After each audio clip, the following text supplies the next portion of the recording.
Da, da, da, da, da, da.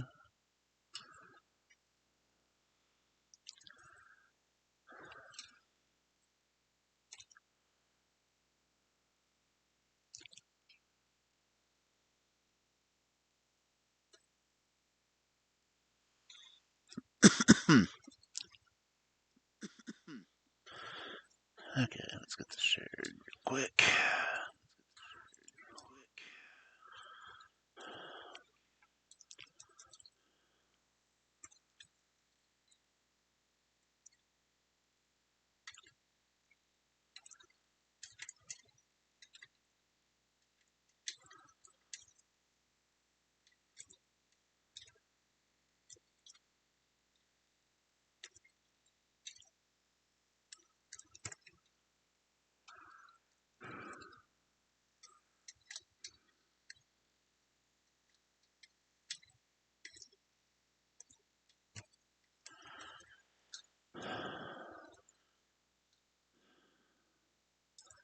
Da, da, da, da, da, da.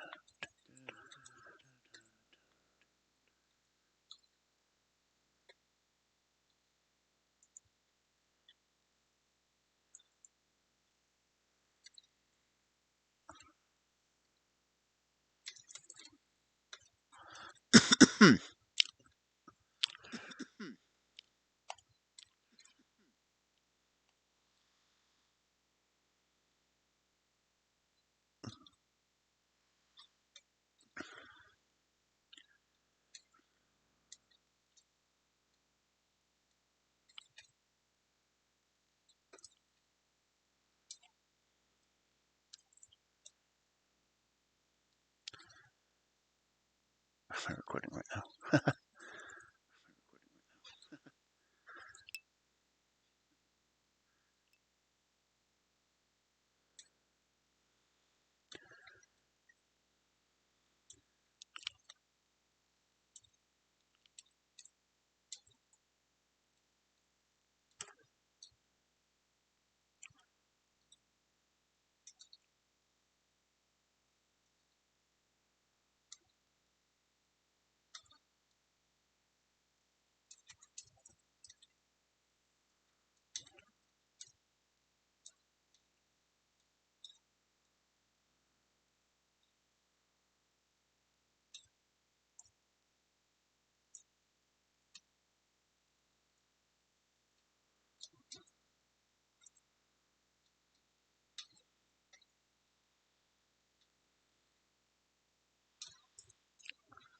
Okay. Everything is shared all across the board.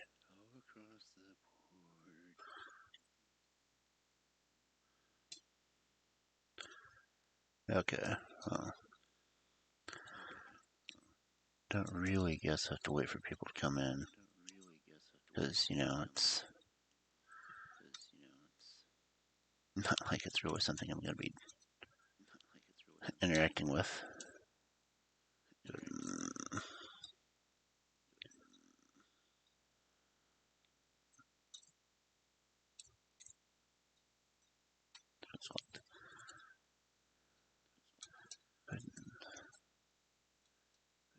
Bring the image in a little bit more.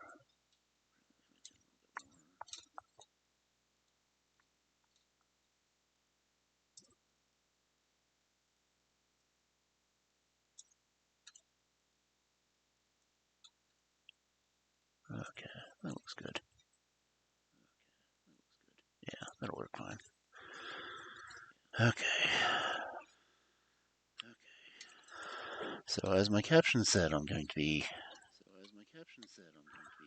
reading. Can everyone hear the fireplace?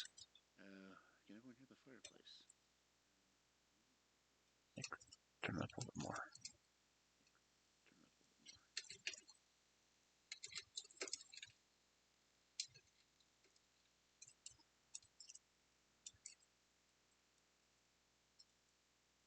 Looks like it's coming up. Okay. I do still have my coffee link on there if anyone wants to donate. Not that I ever expect anyone to. It would be nice if you could, but it's not like it's a requirement. Do have a command in the system just to let you know that I'm recording. And it does come up like this. So yeah.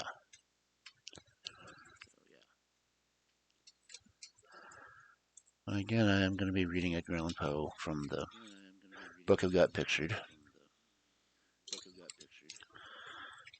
I'm going to be starting and stopping recording between stories, so if anyone does have anything to say between then, I can stop then and talk to you, because I'll be focused on the reading, really.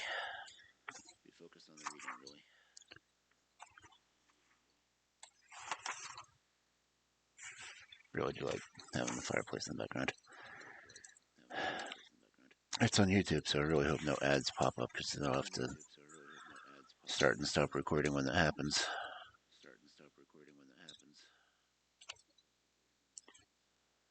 But basically, I'm doing the recording to replace ones that I did that were just straight audio recordings that I currently just have on my Google Drive. So, the first story is going to be The Telltale Heart. I'm not sure how many people have actually heard it, but it's one of the ones that I first read, and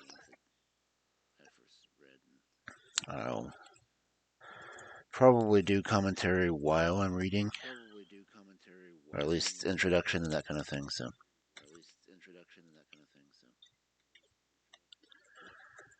I kind of wish I could adjust my voice a little, but that'd be going a little bit too far. Oh, advanced audio properties.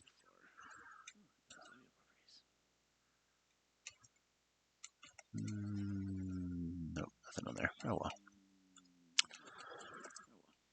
So, sit back and enjoy the stories, I suppose.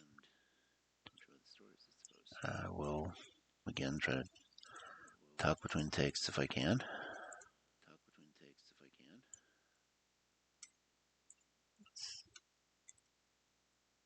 Yeah, so there's always that.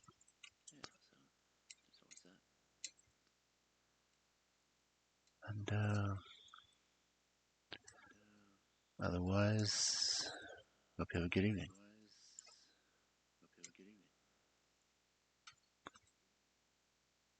Okay. I'm going to mute my stream on my computer so I don't have to worry about hearing reverb or anything like that.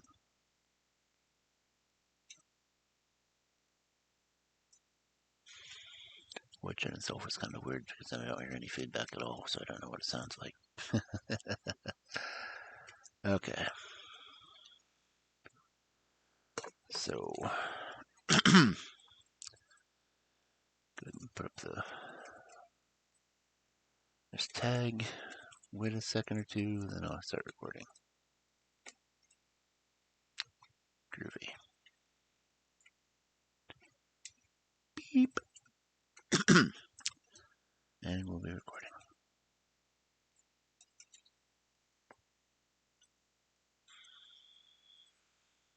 Good evening, Cubs.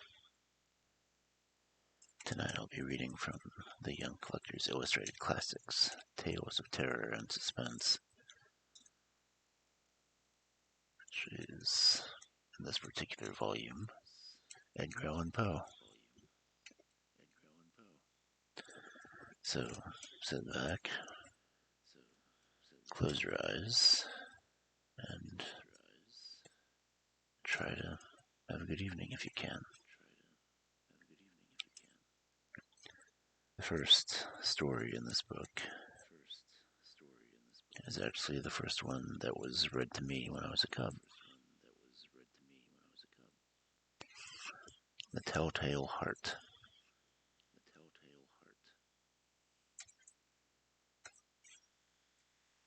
Hopefully I won't have too much trouble reading this.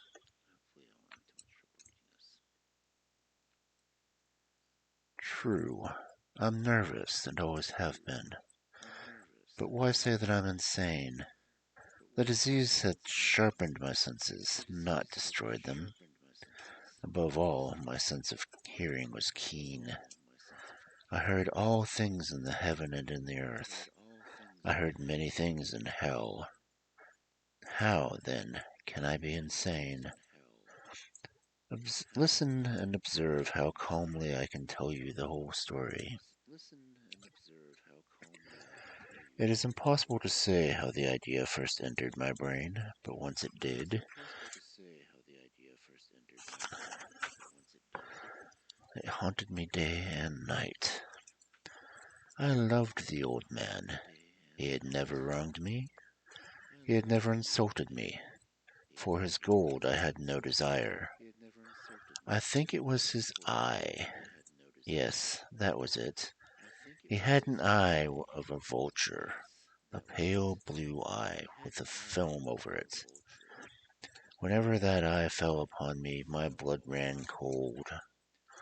So, very gradually, I made up my mind to take his life and rid myself of that eye forever.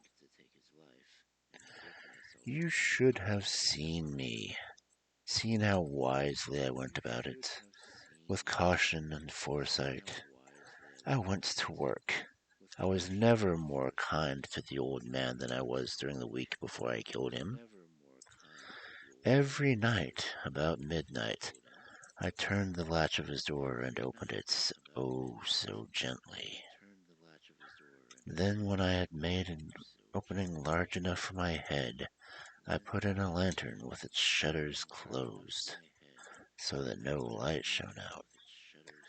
Then I stuck in my head. You would have laughed to see how sneakily I stuck it in. It moved slowly, very slowly, so that I would not disturb the old man's sleep. It took me an hour to place my whole head within the opening far enough for me to see him on his bed. Ah, would a madman have been so wise? Then when my head was well inside the room, I undid the lantern shutter cautiously, oh so cautiously, because the hinges creaked, and I undid it until a single thin ray of light fell upon the vulture eye. I did this for 7 long nights, every night, just at midnight, but the eye was always closed. I found it impossible to kill him then, for it was not the old man I hated, but his evil eye. Every morning, when the day broke, I went boldly into the chamber and spoke courageously to him. I would call him by his name in a hearty tone, and ask him how he had slept. You see, he would have been a very clever old man indeed to suspect that I spied on him every night as he slept. On the 8th night, I was more cautious than usual in opening the door. My hand moved more slowly than the minute hand on a watch. Never before that night had I felt the power of my own brilliance. I could scarcely contain my feelings of triumph. To think that there I was, opening the door little by little, and he never even dreamed of my secret deeds or thoughts. I chuckled at the idea. Perhaps he heard me, for he moved on the bed suddenly as if startled. Now you may think I drew my head back at this, but no. His room was black as pitch with a thick darkness. The shutters were shut tight for fear of robbers, so I knew that he could not see the opening of the door. I kept pushing it open steadily, steadily. I had my head in and was about to open the lantern shutter when my thumb slipped on the tin fastening. The man sprang from his bed and cried out, "Who's there?" I kept quite still and said nothing. For a whole hour I did not move a muscle. In the meantime, I did not hear him lie down. He was still sitting up in the bed, listening, just as I have done night after night, listening for signs of death. Presently I heard a slight groan, and I knew that it was a groan of terror. It was not a groan of pain or of grief. Oh, no. It was a low, stifled sound that arises from the bottom of the soul when it is overwhelmed with awe. I knew that sound well. Many a night, just at midnight when all the world slept, as welled up from my own heart. I knew what the old man felt and pitied him, although I chuckled inside too. I knew that he had been lying awake ever since the first slight noise. His fears had been growing ever since. He had not tried to stop worrying, but could not. He had been saying to himself, "It is nothing but the wind in the chimney," or "It is only the mouse crossing the floor." Yes, he had been trying to comfort himself with these hopes, but the black shadow of death had stalked and embraced its victim. That mournful shadow made him feel my presence in the room, even though he could not see or hear it. When I had waited long enough, very patiently, without hearing him lie down, I decided to open a very little crack in the lantern. So I opened it, you cannot imagine how quietly, until a simple dim ray, like the thread of a spider, shot out from the crack and fell upon the vulture eye. It was open, wide open, and I grew furious as I gazed on it. I saw it clearly, a dull blue with a hideous veil over it that chilled me to my bones, but I could see nothing else of the old man. I directed the ray, as if by instinct, precisely upon the horrible spot. What you mistake for insanity is only my keenness of my senses. There came then to my ears a low, dull, quick sound, the sound that a watch makes when it has been wrapped in cotton. I knew that sound well, too. It was the beating of the old man's heart. It increased my fury as the beating of a drum makes a soldier courageous. Even so, I kept still. I scarcely breathed. I held the lantern motionless. I tried to keep the ray of light trained upon the eye. Meanwhile, the horrible heartbeat increased. It grew quicker and quicker and louder every instant. The old man's terror must have been extreme. It grew louder, I say, louder every moment.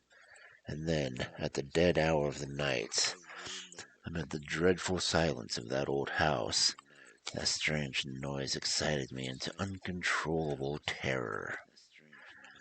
Yet, for some minutes longer I stood completely still. The beating grew louder, louder. I thought that the heart would burst. Then a new anxiety seized me. The sound would be heard by a neighbor.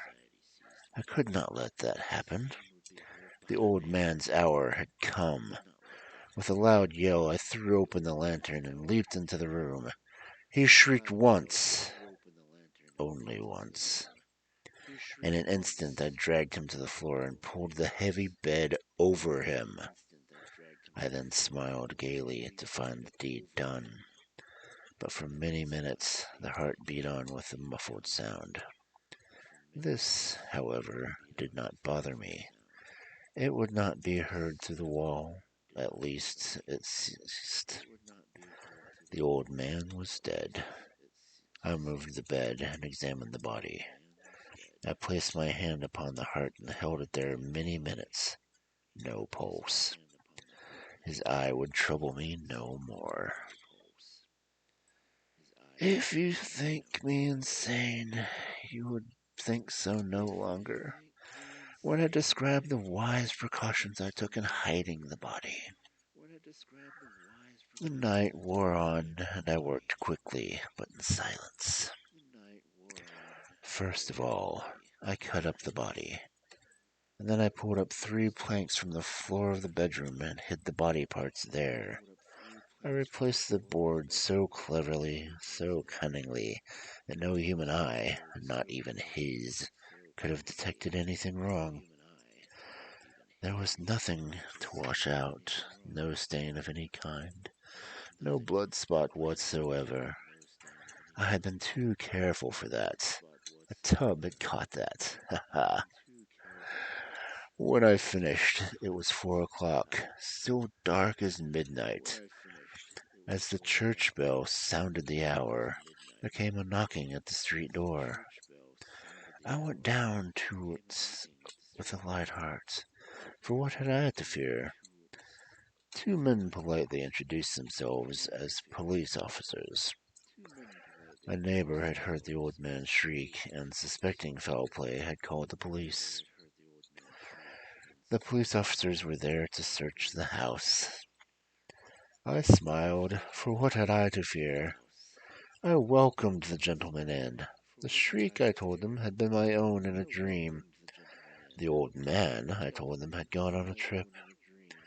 I took my visitors all over the house. I urged them to search, and search well. I led them eventually to his bedroom. I showed them his treasures, secure and undisturbed. I brought chairs into the room and invited them to rest. With wild arrogance, I put my own seat upon the very spot the old man's body lay. The officers were satisfied. My manner had convinced them I was at ease. They sat, and while I answered cheerily, they chatted of familiar things. But soon I felt myself getting pale, and I wished that they would go. My head ached, and I heard the ringing in my ears. But still they sat and chatted. The ringing became more clear. I talked more freely to get rid of the feeling, but it continued to keep getting clearer until I realized that the noise was not within my ears. No doubt I now grew pale, but they talked more and raised my voice, yet the sound increased, and what could I do? It was a low, dull, quick sound, much like the sound that a watch makes when it is wrapped in cotton. I gasped for breath, and yet the officers heard nothing. I talked more quickly, more energetically, but the noise increased. I arose and argued about trifles in a high voice with violent gestures, but the noise steadily increased. Why would they not be gone? I paced the floor to and fro with heavy strides, but the noise increased. Oh God, what could I do? I foamed, I raved, I swore. I swung the chair upon which I had been sitting and grated it upon the floorboards, but the noise continuously increased. It grew louder and louder and louder, and still the men chatted pleasantly and smiled. Was it possible that they heard nothing? No, no, they heard. They suspected. They knew. They were making fun of my horror. Anything was better than this agony. Anything was more tolerable than this mockery. I could bear those hypocritical smiles no longer. I felt that I must scream or die. Villains, I shrieked. Lie to me no more. I admit the deed. Tear up the planks. Here, here. It is the beating of his hideous heart. It is the beating of his hideous heart.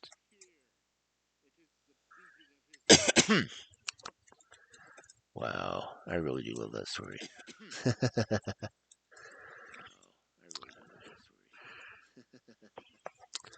It doesn't look like anyone came in while I was reading. Oh, it says there's 2 people here. Who popped in? Abbott Costello. Okay. Campus 06, Ray. Well, if you're still here, I hope you enjoyed the story. If you're not here, I hope you enjoyed the story anyway. But that was only the first story in the book. I intend to read this entire book tonight because I needed to replace my recordings.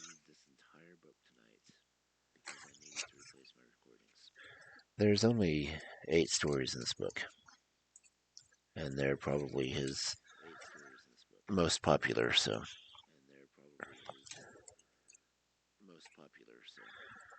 The next one is another fascinating story. I always think it's interesting that these stories were put in this book so kids could listen to them. Or read them anyway. The second story in this book is the facts of the case of M. Valdemar. Yes, Valdemar.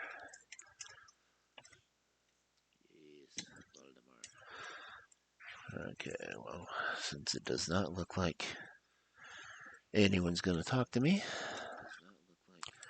I will go ahead and post the recording message again and start the next chapter. Alright, here we are.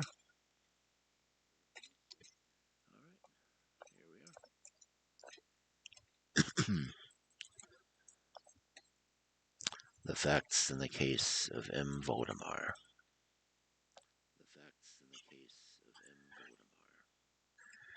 It is no wonder the case of M. Valdemar excited so much discussion. Those of us connected to the case tried to keep it from the public until the facts could be properly examined. However, our efforts just caused garbled and exaggerated rumors to make rounds of society.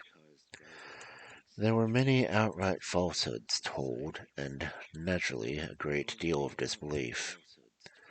So now I have been forced to explain, as best I can, what happened in this case.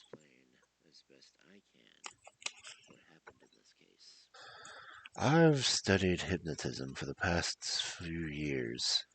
About 9 months ago, I realized that one important area of hypnosis research still remained completely unexplored. As I saw it... Wait. Okay, I'm going to start this over again because I messed up. Look, there's only one page in. Okay.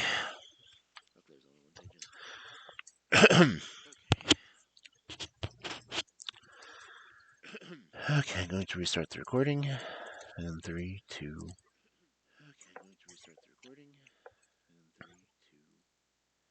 The facts in the case of M. Valdemar by Grown Poe. It is no wonder the case of M. Valdemar excited so much discussion. Those of us connected to the case tried to keep it from the public until all the facts could be properly examined. However, our efforts just caused garbled and exaggerated rumors to make the rounds of society. There were many outright falsehoods told, and naturally a great deal of disbelief. So now I have been forced to explain, as best I can, what happened in this case.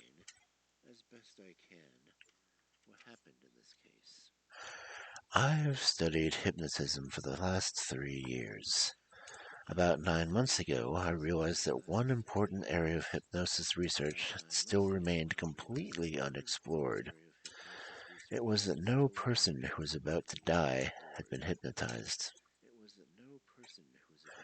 As I saw it, there were 3 questions that needed to be answered. First, could a dying person be hypnotized?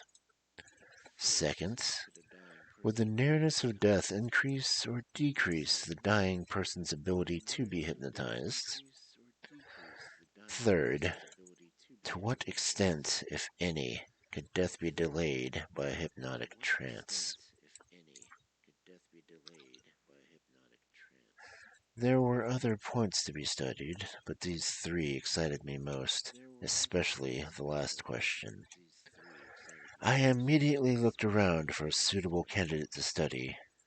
I hit upon my friend M. Ernest Valdemar, a famous scholar from New York. On 2 or 3 occasions I had hypnotized him quite easily.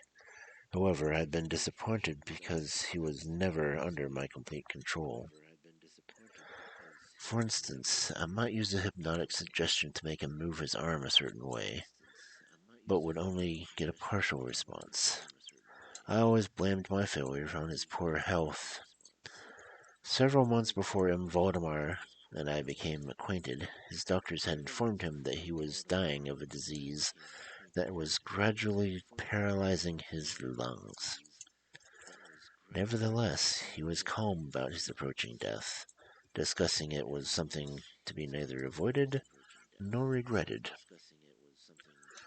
I knew that the steady philosophy of Valdemar's would make him a perfect candidate for my experiments, so he had no relatives who would likely be interfering. I spoke with him frankly about my plans, and his interest seemed vividly excited. He wanted to take part in my experiments. His disease, he told me, was the sort that would allow his doctors to calculate a nearly exact time of death. He agreed to get in touch with me about 24 hours before the time that his doctors expected him to die. About 10 days later, after that conversation, I received the following note from M. Valdemar. My dear sir, you may as well come now. My doctors agree that I cannot hold out beyond tomorrow night, and I think they may have hit the time very nearly. Valdemar.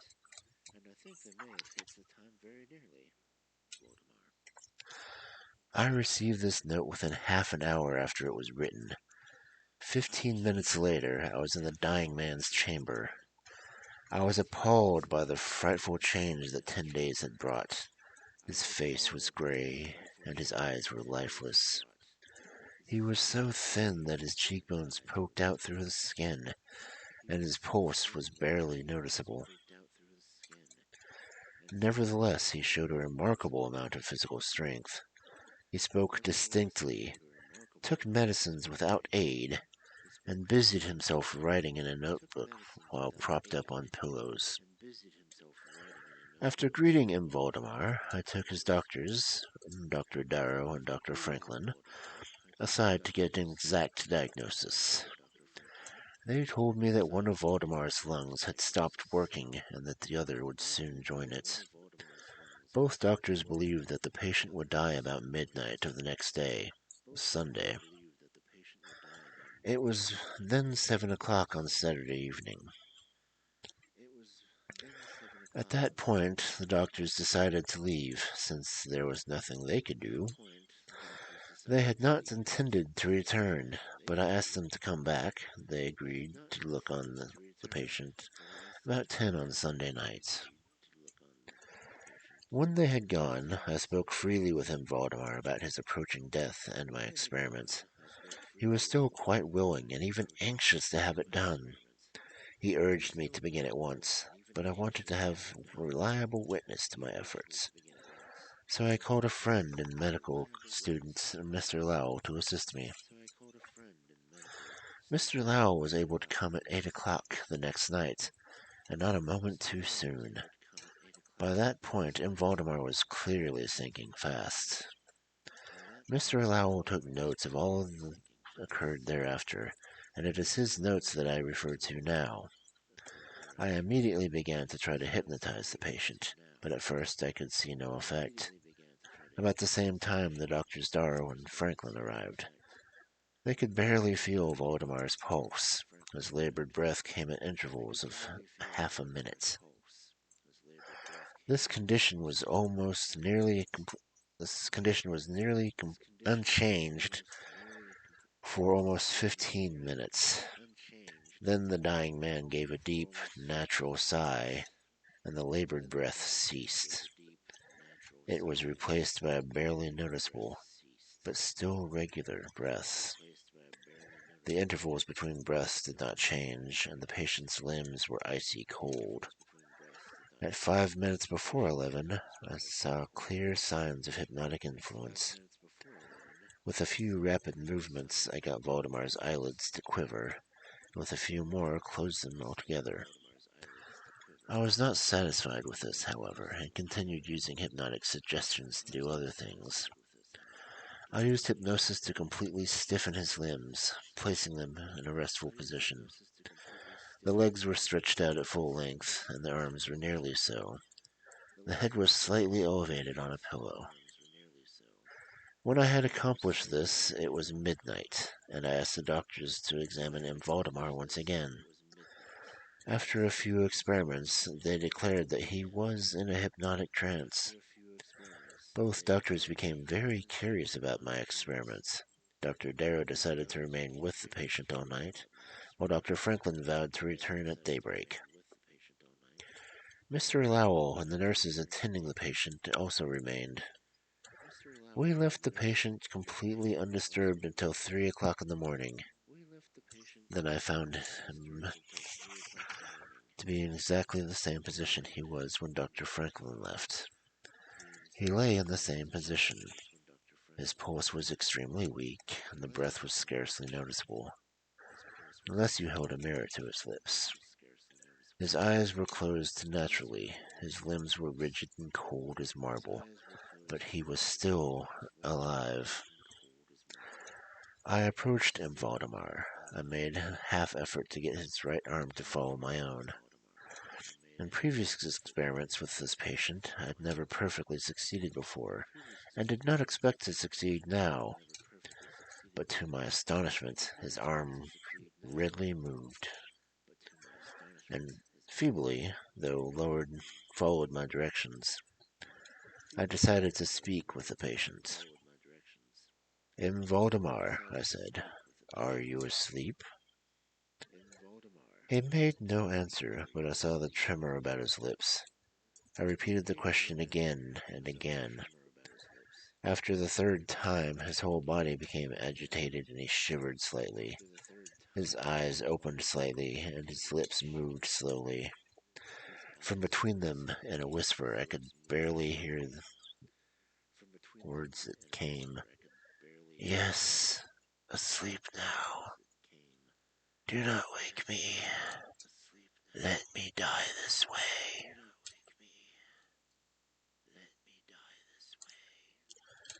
I again felt his limbs and found them as rigid as ever. As before, his right arm obeyed the direction of my hand. I questioned him again. Do you still feel pain in your chest? The answer was now immediate, but even harder to hear than before. No pain. I am dying.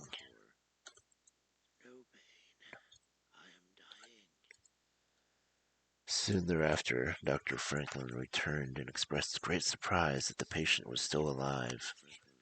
Both doctors asked that M. Valdemar be allowed to die in his apparent peaceful state. That death would only be minutes away. I decided, however, to speak with him one last time. I asked him, M. Valdemar, do you still sleep? While I spoke, there was a marked change in his face. His eyes rolled themselves slowly open, and his pupils appeared upwardly. His skin took on a deathly color. His upper lip twisted away from the teeth, while his lower jaw fell open with a sudden jerk, leaving his mouth wide open. Inside I could see his swollen and blackened tongue. Everyone present was used to the deathbed horrors, but M. Valdemar's appearance was so hideous that everyone impulsively shrank away from him. I feel that I have now reached the point in the story in which the reader will disbelieve everything. It is my business, however, to simply proceed. There was no longer the faintest sign of life in M. Valdemar. we decided that he was dead. We were about to leave the remains to the care of the nurses when we noticed strong vibrations in his tongue. They continued for perhaps a minute. Then, from his open, motionless jaw came the voice that would be madness to accurately describe. The sound was harsh, broken, hollow. It seemed to reach our ears from the bottom of some deep cavern in the earth. It felt so. It felt to my ears the same way that a gelatin feels to the touch. Truly, the sound was impossible to describe because no human has ever heard it before. And Valdemar spoke, obviously in reply to the question I had asked a few minutes before. I had asked him if he was still asleep. He replied, "Yes. No. I have been sleeping. And now I am dead."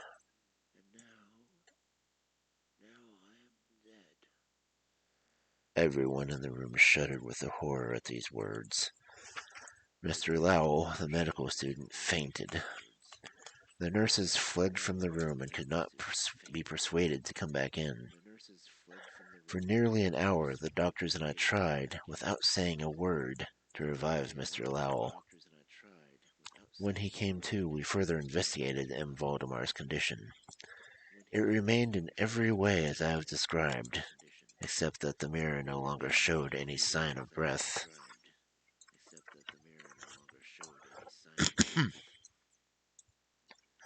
I tried to draw blood from his arm, but failed. I should mention, too, that his arm no longer followed my directions. I tried in vain to make it follow the direction of my hand, but the only real sign of hypnotic influence was in the vibrations of M. Valdemar's tongue whenever I asked him a question.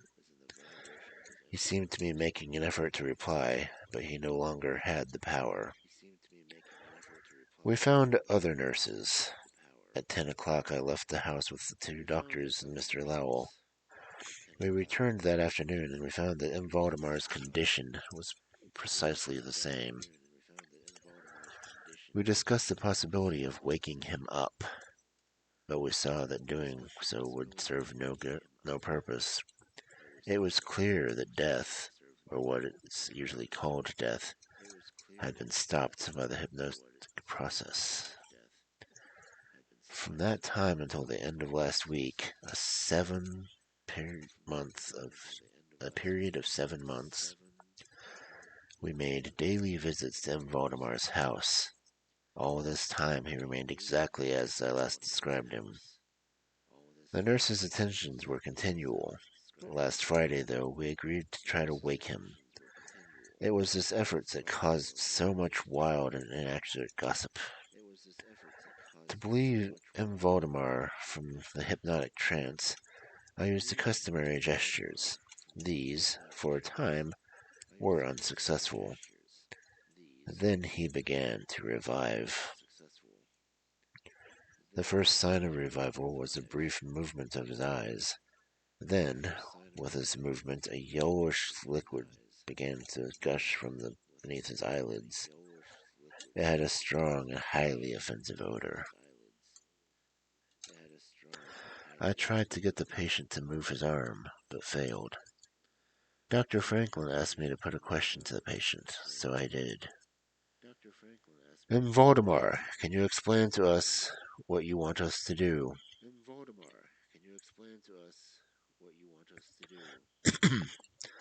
Some color returned to his cheeks. His tongue quivered, then rolled violently in his mouth, although his jaws and lips remained rigid as before.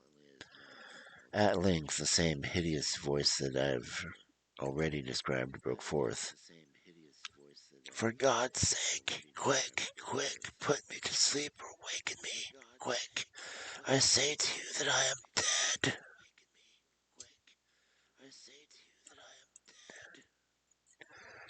I was thoroughly unnerved, and for an instant I could not decide what I should do. Then I began struggling to awaken him, and as soon as I saw my efforts were paying off, I am sure that everyone in the room was prepared to see M. Valdemar awaken. But as I rapidly made the hypnotic gestures, the patient's tongue cried, "Dead, dead." Then his whole body, within the space of a minute or less, crumbled and decomposed. It absolutely rotted away beneath my hands. Upon the bed, before all of us, there lay a nearly liquid mass of loathsome, rotting flesh and bones.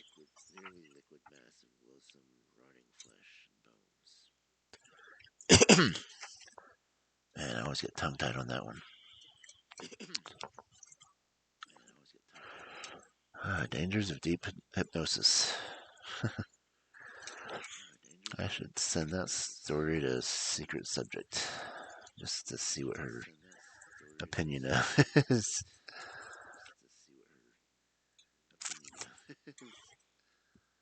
I wonder. Let's see. What work?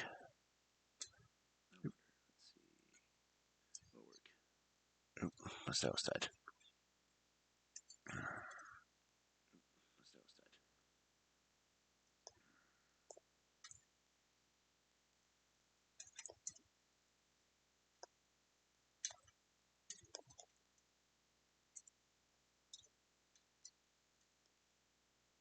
What was she doing last? She was last playing music. Cool. Look, my shout out command. I fixed that. That doesn't look like she's on. No, she's not on right now. So I guess she was doing music last time. Yeah, she was because she was doing karaoke. Okay, well. Okay. The next story is one that I was, I guess, forced to study in middle school.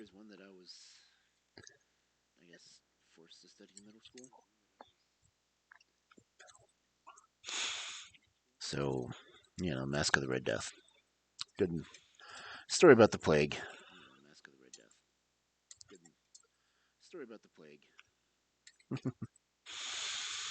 So, go ahead and set up the tag for this one.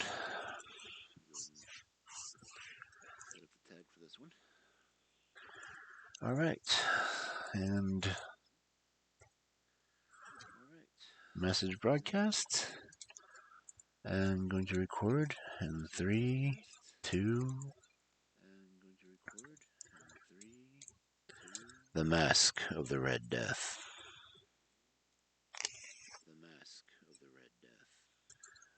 The Red Death had long devastated the country. No disease had ever been so fatal or so hideous. The blood was the signal and its seal, the redness and the horror of blood.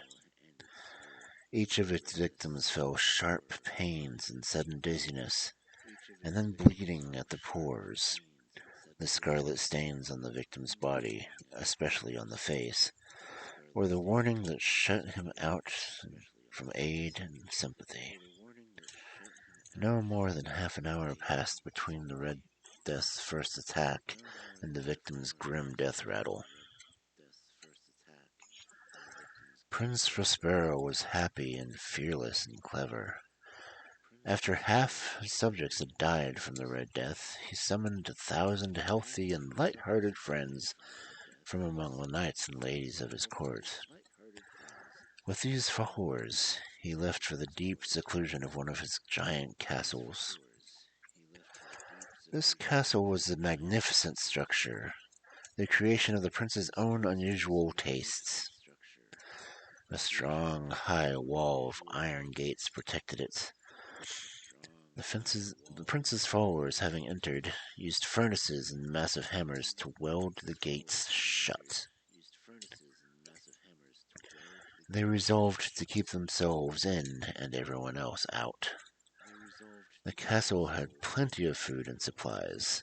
With such precautions, the prince's followers would defy the disease. The outside world could take care of itself. In the meantime, it was foolish to grieve or to think the prince would... The prince had provided all that was needed for pleasure. There were jesters, there were actors, there were ballet dancers, there were musicians, and there was beauty, there was wine. All these and security were inside. Outside was the Red Death.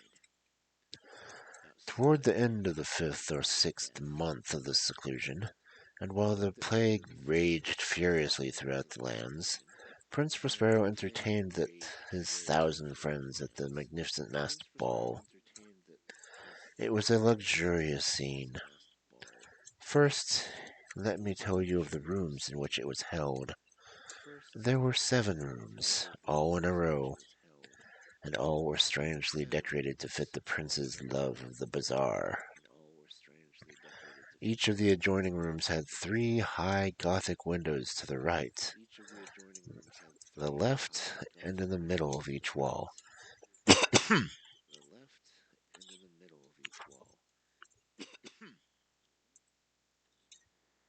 The windows looked out over the hallway that led to each room. These windows were stained glass, the color of which matched the main color of the room. At one end of the castle, for instance, was a mostly blue room, and vividly blue were its windows. The second chamber had purple decorations and purple glass. The third was green throughout, and so were its panes.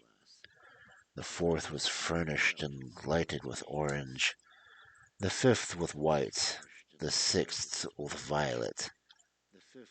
The 7th room was shrouded in black velvet. Tapestries hung over the ceiling and down the walls, falling in heavy folds on the carpet of the same material and color.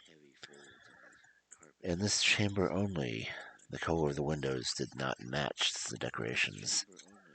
The panes here were scarlet, a deep blood color. In the hallway outside each window there stood a granite tripod that held a wide, shallow metal bowl, and each bowl was a blazing fire. Thus the rooms were glaringly lit, but in the black chamber the effect of the firelight that streamed through the blood-tinted panes was ghastly. It produced a wild look upon the faces of anyone who entered, though few dared to do so. In that same chamber, a gigantic ebony clock stood against one wall. Its pendulum swung to and fro with a dull, heavy, monotonous clang. When the hour struck, there came from the brass lungs of the clock a sound that was clear and loud and deep and musical. But it was so peculiar in note that each hour rang out, the musicians of the orchestra were forced to stop their music and listen to the sound. The party guests were also forced to stop their waltzing, and there was a brief uneasiness among the light-hearted company. While the chimes of the clock rang, even the cheeriest person grew pale. People who were more aged and thoughtful passed their hands over their brows as if in confused meditation. When the echoes had fully ceased, everyone broke out once again in gay laughter. The musicians looked at each other and smiled and made whispering vows to each other that they would ignore the next chiming of the clock. After another 60 minutes passed, however, there came another chiming of the clock, and there was the same uneasiness and meditation as before. In spite of these things, it was a jolly and magnificent party. The prince's peculiar taste had dictated the sort of costumes his party guests wore. There were much ghostly glare and glitter. There were oddly shaped figures with unusual limbs and features. There was the delirious touches of a madman. There was much of the beautiful, much of the bizarre, something of the terrible, and a great deal that could cause disgust. It seemed as though the 7 colorful chambers were the party was held were stalked by dreams. Dreams that drifted in and out, taking form from rooms and causing the orchestra's wild music to seem like an echo of their steps. And always there were the hourly strikes of the ebony clock. At those times all was still, all was silent for the clock. The dreams went stiff, frozen as they stood, until the echoes of the chime died away. They lasted but an instant. Then a light laughter floated after them as they departed. Through it all, none of the masqueraders went into the black room. For as the night slipped away, the bloodier light shone through the scarlet window panes. The blackness of the curtains was appalling. The other rooms were crowded, and the heart of the life beat feverishly. The party went whirling on until finally there began the sounding of the midnight upon the clock. Then the music stopped, as I have said, and the walters grew quiet. There was an uneasy end of all things before. At the same time, many a party guests noticed a masked figure who had caught no one's attention until now. The rumor of this new presence spread around, creating a buzz of whispers. At first, people were surprised and disapproving, but they quickly became repulsed and terrified. In an assembly of ghosts such as the one I have described, no ordinary costume could have caused such a sensation. But this figure had gone beyond the bounds of even the prince's strange designs. It was tall and hungry-looking, and shrouded from head to foot in the clothes of the grave. The mask that concealed the face looked so much like a stiffened corpse that it was impossible to figure out where the mask began and ended. Yet all of this might have been endured, if not approved, by the wild party guests around, but for one thing. The masquerader had gone so far as to imitate the symptoms of the Red Death. His clothes were dabbled in blood.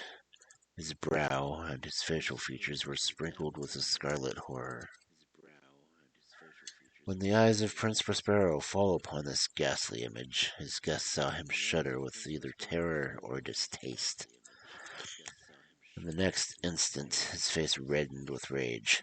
"Who dares?" he demanded hoarsely of his followers. "Who dares to insult us with this mockery? Seize him and unmask him, that we may know whom we have to hang at sunrise."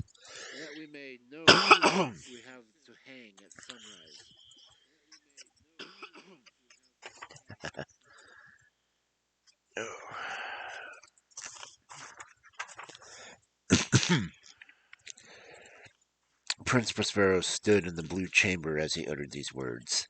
His words rang throughout the 7 rooms loudly and clearly, for the prince was a bold and robust man, and all musicians and every guest had become hushed at the waving of his hand. Despite such a bold, clear command, nobody put forth a hand to seize the intruder. Instead, he walked slowly and deliberately towards Prince Prospero. The masquerader passed within a yard of the prince, but the vast assembly of guests shrank away from the centers of the rooms and toward the walls. The newcomer strode uninterrupted. He moved deliberately and solemnly through each chamber until he had almost reached the final one of black. It was then, however, that Prince Prospero became maddened with rage over its own momentary cowardice. He rushed towards the masquerader, following him through each of the rooms. Not one followed the prince, on account of the deadly terror that had seized all. Prince Prospero held a dagger over his head and had approached within 3 or 4 feet of the retreating figure. But just as the masquerader reached the black chamber, he turned suddenly and faced the pursuing prince. There was a sharp cry, and a gleaming dagger dropped upon the black carpet. Instantly afterwards, Prince Prospero fell dead beside it.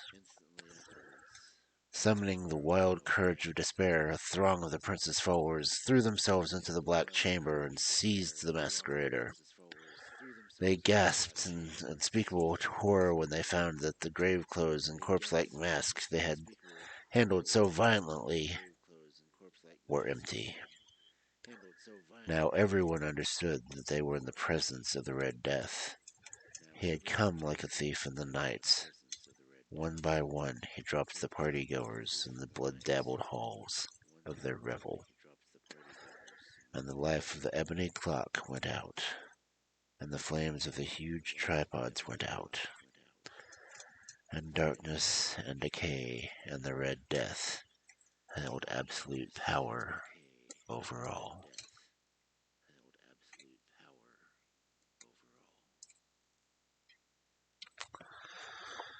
Plague stories. Okay.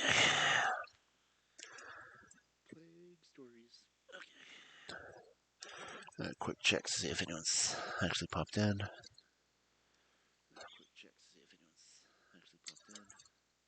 Still says that there's 2 people. Oh, looks like a few more people have come in. Adriana, it's the Fritz. Azima. Midsoon. Okay, well, these people have come in. Again, thank you for coming in, listening. Again, I will apologize that I don't really interact while I'm reading stories, but I am doing these as recordings.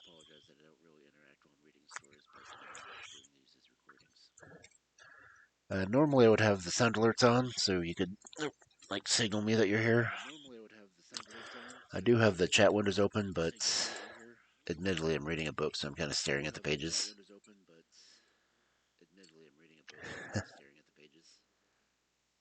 Yeah. That is Casco Amontillado, page 69. Imagine that. We're now roughly a third of the way through the book. The book goes all the way to page 189. So,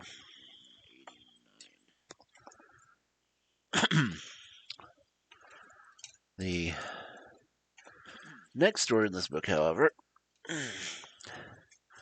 is one that I actually read out loud for a class once.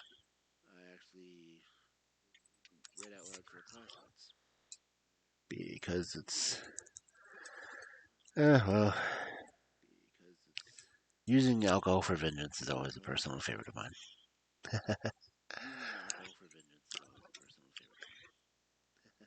So it's a cask of Amontillado, if you're not up on your Poe. Because I'm just a Poe boy. Nobody loves me. I'm just a Poe boy from a Poe family.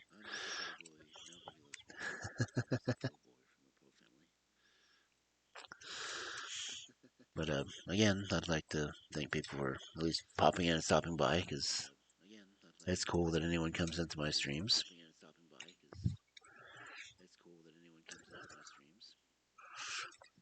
I do apologize since my reading streams don't allow me for much interaction.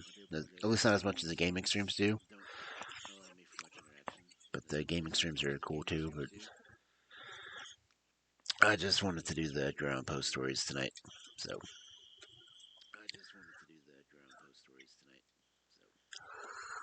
Ugh. I'm kind of like having my readings with the fireplace going in the background and good old wolf narration going.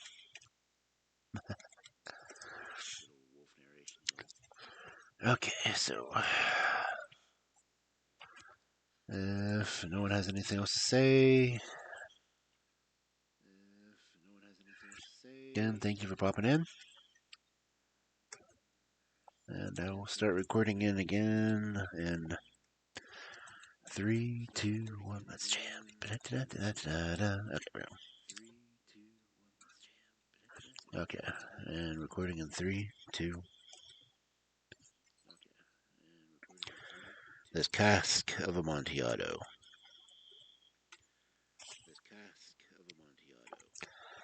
I had put up with 1,000 injuries from Fortunato, but when he insulted me as well, I vowed revenge. I did not, however, utter a threat. In time, I would be avenged, this was definite. I must not only punish him, but punish him in such a way that only the victim, Fortunato himself, would know. Neither by word nor deed had I given Fortunato any cause of doubt my goodwill. I continued to smile in his face, and he did not understand that I was smiling at the thought of his death. He had a weak point, this Fortunato. Although in other regards he was a man to be respected and even feared, he prided himself on his expert knowledge of wine. When it came to inspecting paintings or precious stones, Fortunato was a quack, but in the matter of old wines he was sincere. In this respect I did not differ from him. I was skillful in wines myself, and I bought fine wines whenever I could. I ran into my friend one evening about dusk during the supreme madness of Carnival season, when the whole city is alive with party-goers and masqueraders. He hugged me with too much warmth, for he had been drinking much. He had on a tight-fitting striped outfit, and on his head was a large cone-shaped cap with bells. I was so pleased to see him that I thought he'd never stop shaking his hand. I said to him, "My dear Fortunato, how remarkably well you are looking today. I have bought a huge cask that is supposed to be filled with Amontillado wine, but I have my doubts." "How?" said he. "A cask of Amontillado in the middle of Carnival? Impossible!" "I have my doubts," I replied, "and I was silly enough to pay the full price without consulting you in the matter. You were not to be found, and I was fearful of losing a bargain." "Amontillado!" he exclaimed. "I have my doubts," said I. "Amontillado!" "And I must satisfy them." "Amontillado!" "You seem busy," I said, "so I'll go see Lucrece about this. If anyone has a critical mind, it is he. He will tell me." "Lucrece cannot tell Amontillado from sherry," scoffed Fortunato.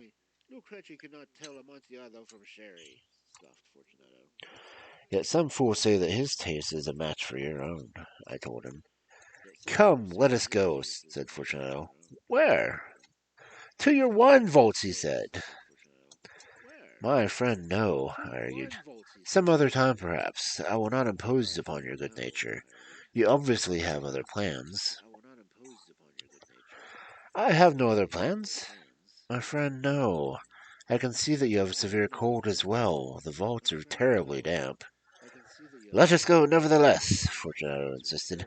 "The cold is nothing. Amontillado! You have been cheated, I tell you. As for Lucrece, forget him. He knows nothing about wines."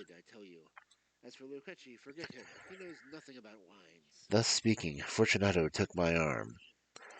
I put on a mask of black silk and a cloak, and we hurried to my mansion. None of my servants was home. All had left to make merry at Carnival. I lit a few torches and gave one to Fortunato. I led him through several rooms to the archway that led into the vaults. I passed down a long and winding staircase, asking him to be cautious as he followed. We came to the foot of the stairs and stood together upon the damp ground of the catacombs, an underground tomb of my ancestors, the Montresos. My friend's walk was unsteady, and the bells upon his cap jingled as he strode. I heard his lungs struggle in the damp air. "How long have you had that cough?" asked Fortunato. My poor friend coughed so hard and long that he found it impossible to reply for many minutes. "It is nothing," he said, at last. "Come," I said, "we will go back. Your health is precious, and you are rich, respected, admired, and beloved. You are happy as I once was. You are a man who will be missed. For me it is no matter. We will go back, or else you will be ill, and I cannot be responsible. Besides, there is Lucrece." "Enough," he said. "The cough is merely nothing. It will not kill me. I shall not die of a cough."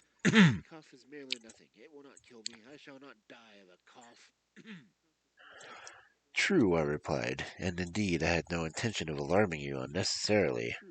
However, you should use all proper caution. A drink from this other wine will defend us from the damp."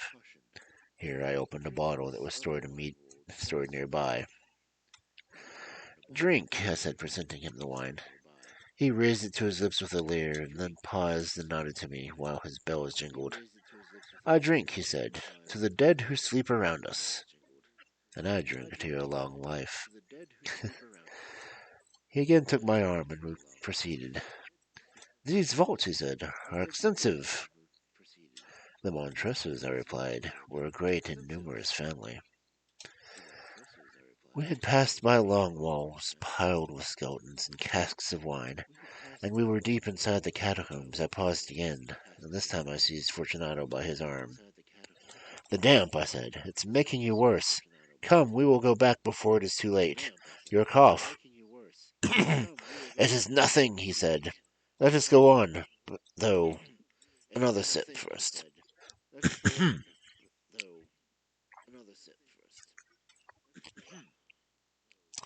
I gave him more wine, which he downed at the breath. His eyes flashed with a fierce light. Then he laughed and threw the bottle upward with a gesture that I did not understand. I looked at him in surprise. He repeated the movement, a bizarre one. "Do you not understand the signal I just gave?" he said. "No," I replied. "Then you are not a Freemason." "Yes, yes," I said. "Yes, I am." "You? Impossible! A Mason? You belong to our secret society?" "I am a Mason," I replied. "Give me a sign to prove it," he said. "It is this," I answered, producing forth the folds of my cloak a mason's trowel used for applying cement. "You're making fun of me," he exclaimed, stepping back a few paces. "But let us proceed to the Amontillado." "Be it so," I said, replacing the tool beneath my cloak, and again offering my arm to him. He leaned upon it heavily. We continued our route in search of the Amontillado. We passed through a range of low arches, walked down several flights of stairs, and arrived at a deep crypt, another tomb. The foulness of the air made our torches glow rather than flame. At the farthest end of the crypt, there was yet another crypt that was less spacious. Its walls had been lined with human bones.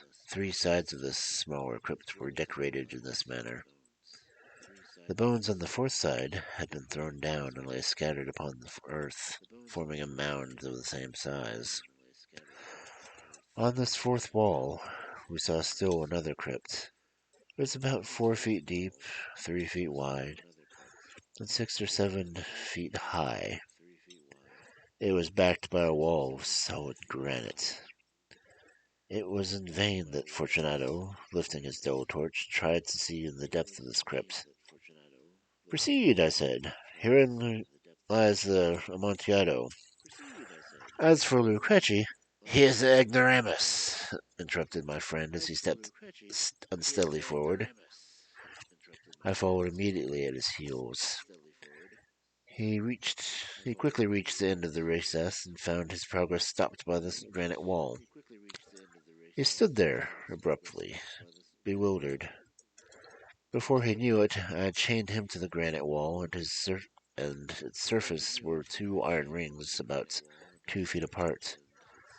From one of these hung a short chain, from the other a padlock.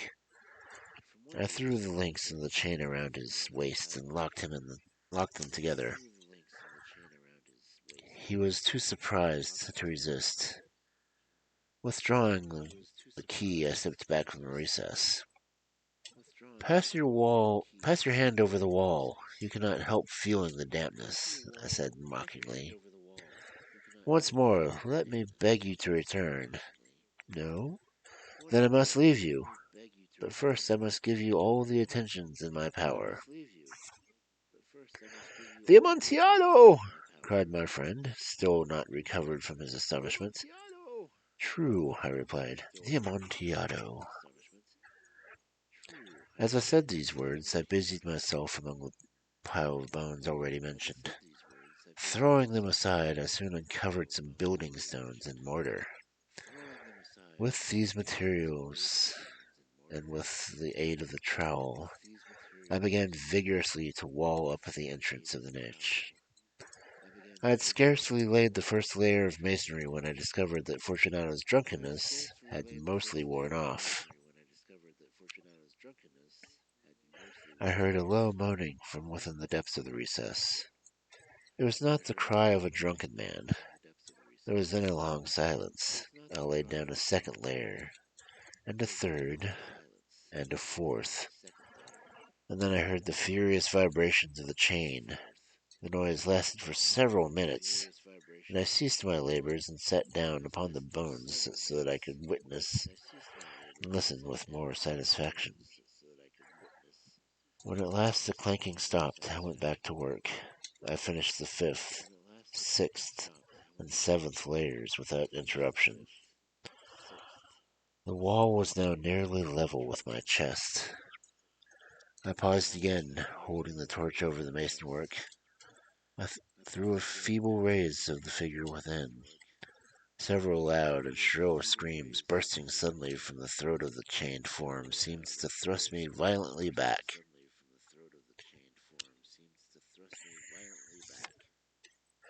For a brief moment I hesitated. I trembled. I reproached the wall and replied to his cries. I shrieked too, making my screams louder and stronger than his. I did this, and the yelling finally stopped.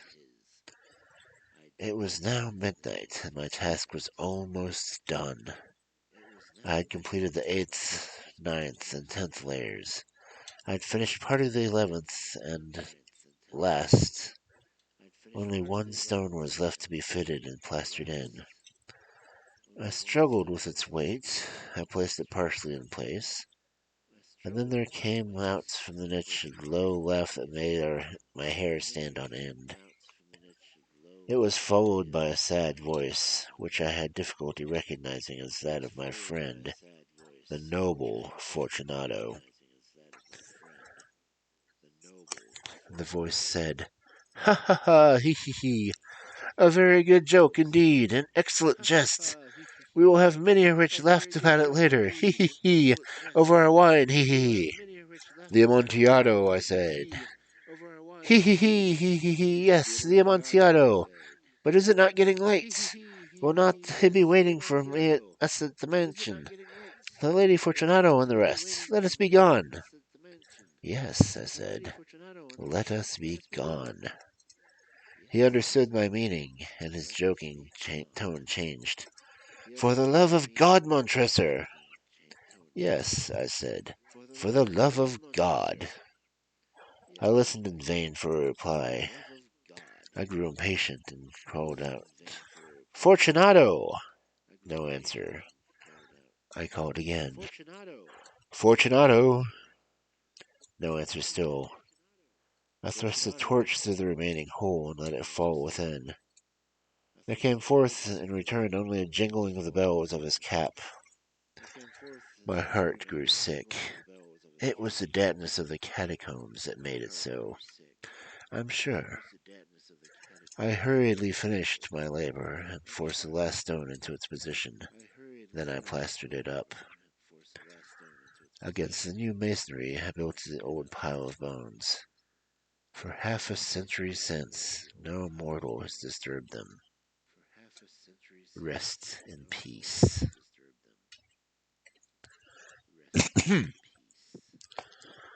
Yeah, Fortunato was an asshole.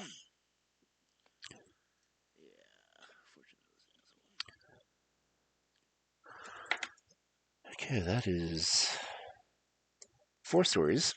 So I'd say we're doing pretty good.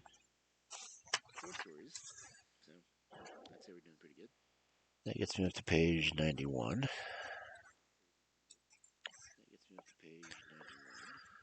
Let's check to see if there's peoples. So it says there's 2. Hopefully it's not just me in 2 different windows.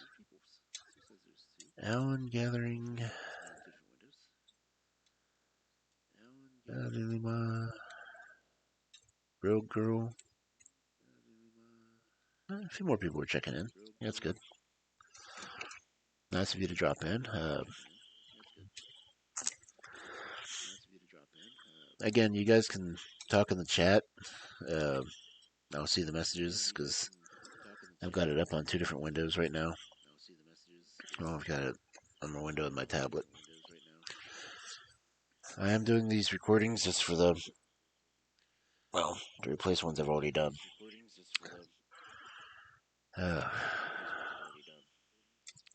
I just wanted to have the recordings with my video narration going with it.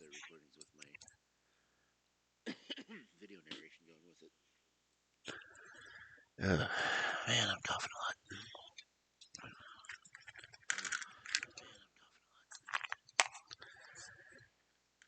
So, anyone here would be nice to get some commentary.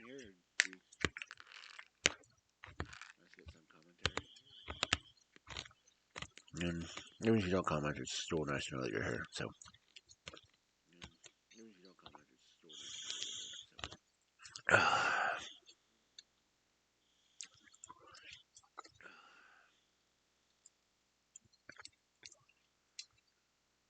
well, no notifications or anything on Twitter that's anyone seeing it. So,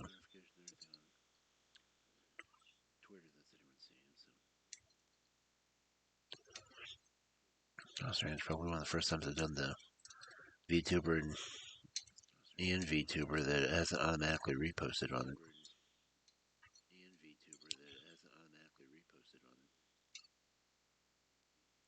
That's kind of weird, actually.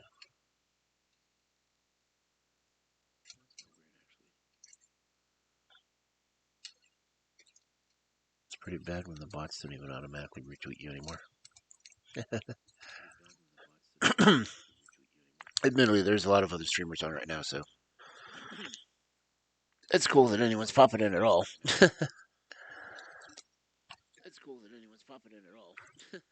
I mean,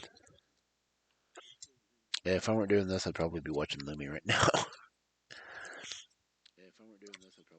Let's see, Lumi's on, Spectre's on, Soybean's on.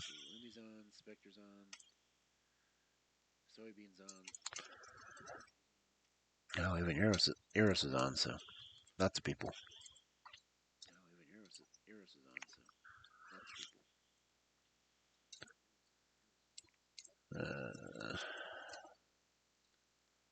Subhost's watching someone else, and Jarek's watching someone else, so. Okay. Boom, boom, boom, boom, boom, boom, boom.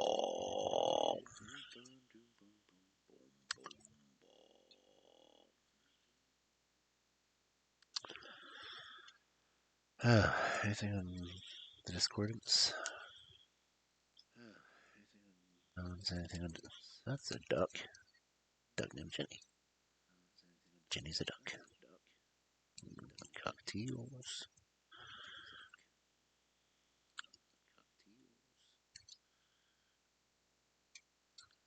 Ugh.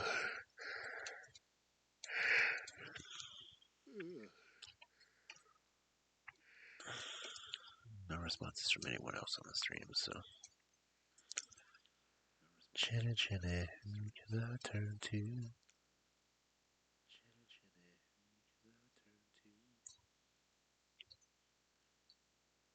Let's see. Okay, anyone else?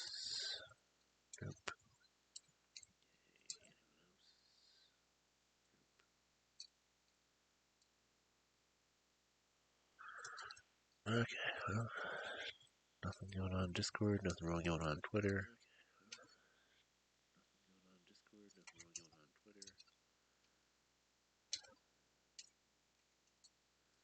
Hmm. Kind of slow for Saturday night, isn't it?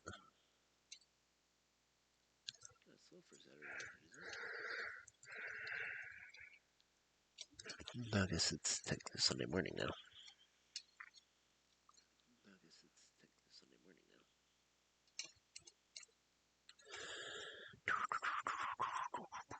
Boom, boom, boom, boom. Boom, boom, boom, boom, boom.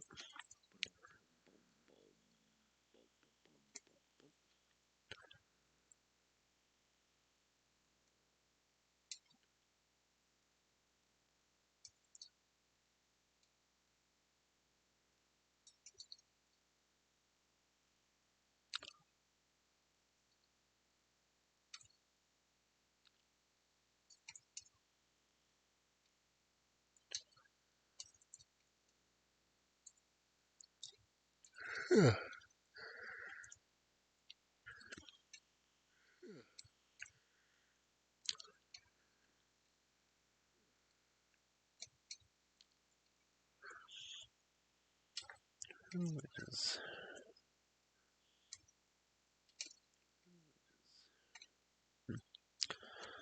Let's go through and check out all the people that dropped in on me. Okay, need to get back to recording. Or get too much squirrel brain sidetrack, that kind of thing.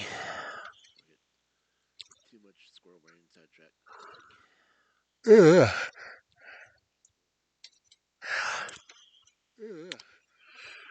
Okay, popping up the record message. Okay.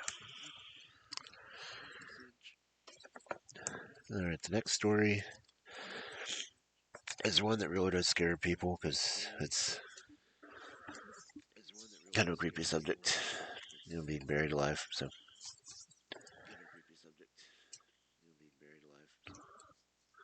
That seems to be one of Poe's favorite things to write about, because certain 2 or 3 stories that involve it.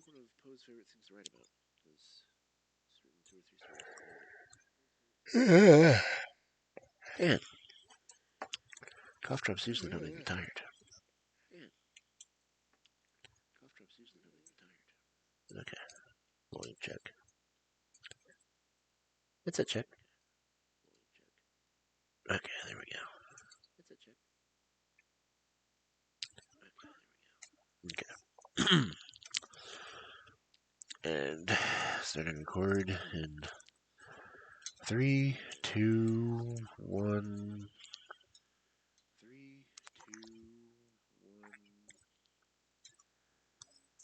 The premature burial.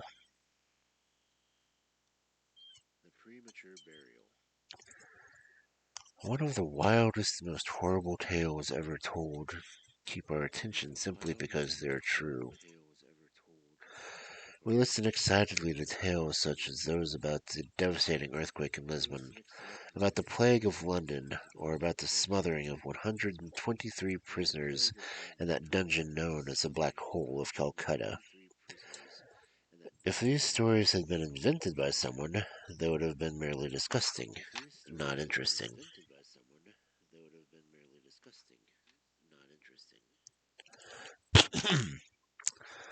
As my brief list above shows, there are many cruel ways that humans can suffer and die. But to be buried alive is beyond question one of the most horrible of these tragedies. We have the direct testimony of medical experts and ordinary experience to prove that a vast number of live burials have actually taken place. One occurred recently in Baltimore. The wife of one of the city's more respectable citizens, a well-known lawyer, and congressman, was seized by a sudden illness that baffled her doctors. After much suffering, she died, or appeared to have died. Her face was pinched and sunken, her lips had a marble pallor, her eyes were lusterless, and she gave off no body heat. For 3 days the body was preserved unburied, during which time it became stony and rigid. The funeral was sped up because she appeared to be decomposing. The lady was buried in her family vault, and the body was left undisturbed for 3 years. At the end of that time, the vault was opened by some workers doing repairs. The husband personally unlocked the door, and what a shock awaited them when it swung open. Some object in white clothing fell rattling into his arms. It was the skeleton of his wife in her burial shroud. A careful investigation discovered that she had revived within 2 days of her entombment. Her struggles within the coffin caused the ledge to fall off, break open, and allow her to escape. She apparently used a large fragment of the broken coffin to bang on the iron door from it in order to get someone's attention. While thus occupied, she must have fainted or died out of sheer terror, and falling, her shroud became entangled in some of the ironwork beside the tomb. Thus she remained, and thus she rotted away. In the year 1810, another famous case of living burial occurred in France. The heroine of the story was a Mademoiselle Victorine Lafourcade, a beautiful, rich young woman from a wealthy family. Among her numerous suitors was Julien Bossuet, a poor journalist from Paris. He was amiable and talented. She seemed to really love him, but she rejected him and instead married Monsieur Reniel, a famous banker and diplomat. After the marriage, however, Reniel neglected and abused his wife. After passing several wretched years with him, she died, or at least her condition looked very much like death. She was not buried in the family vault, but in an ordinary grave. Rosette, the journalist, was still in love with her and decided to dig up her body in order to gain a treasured lock of her hair.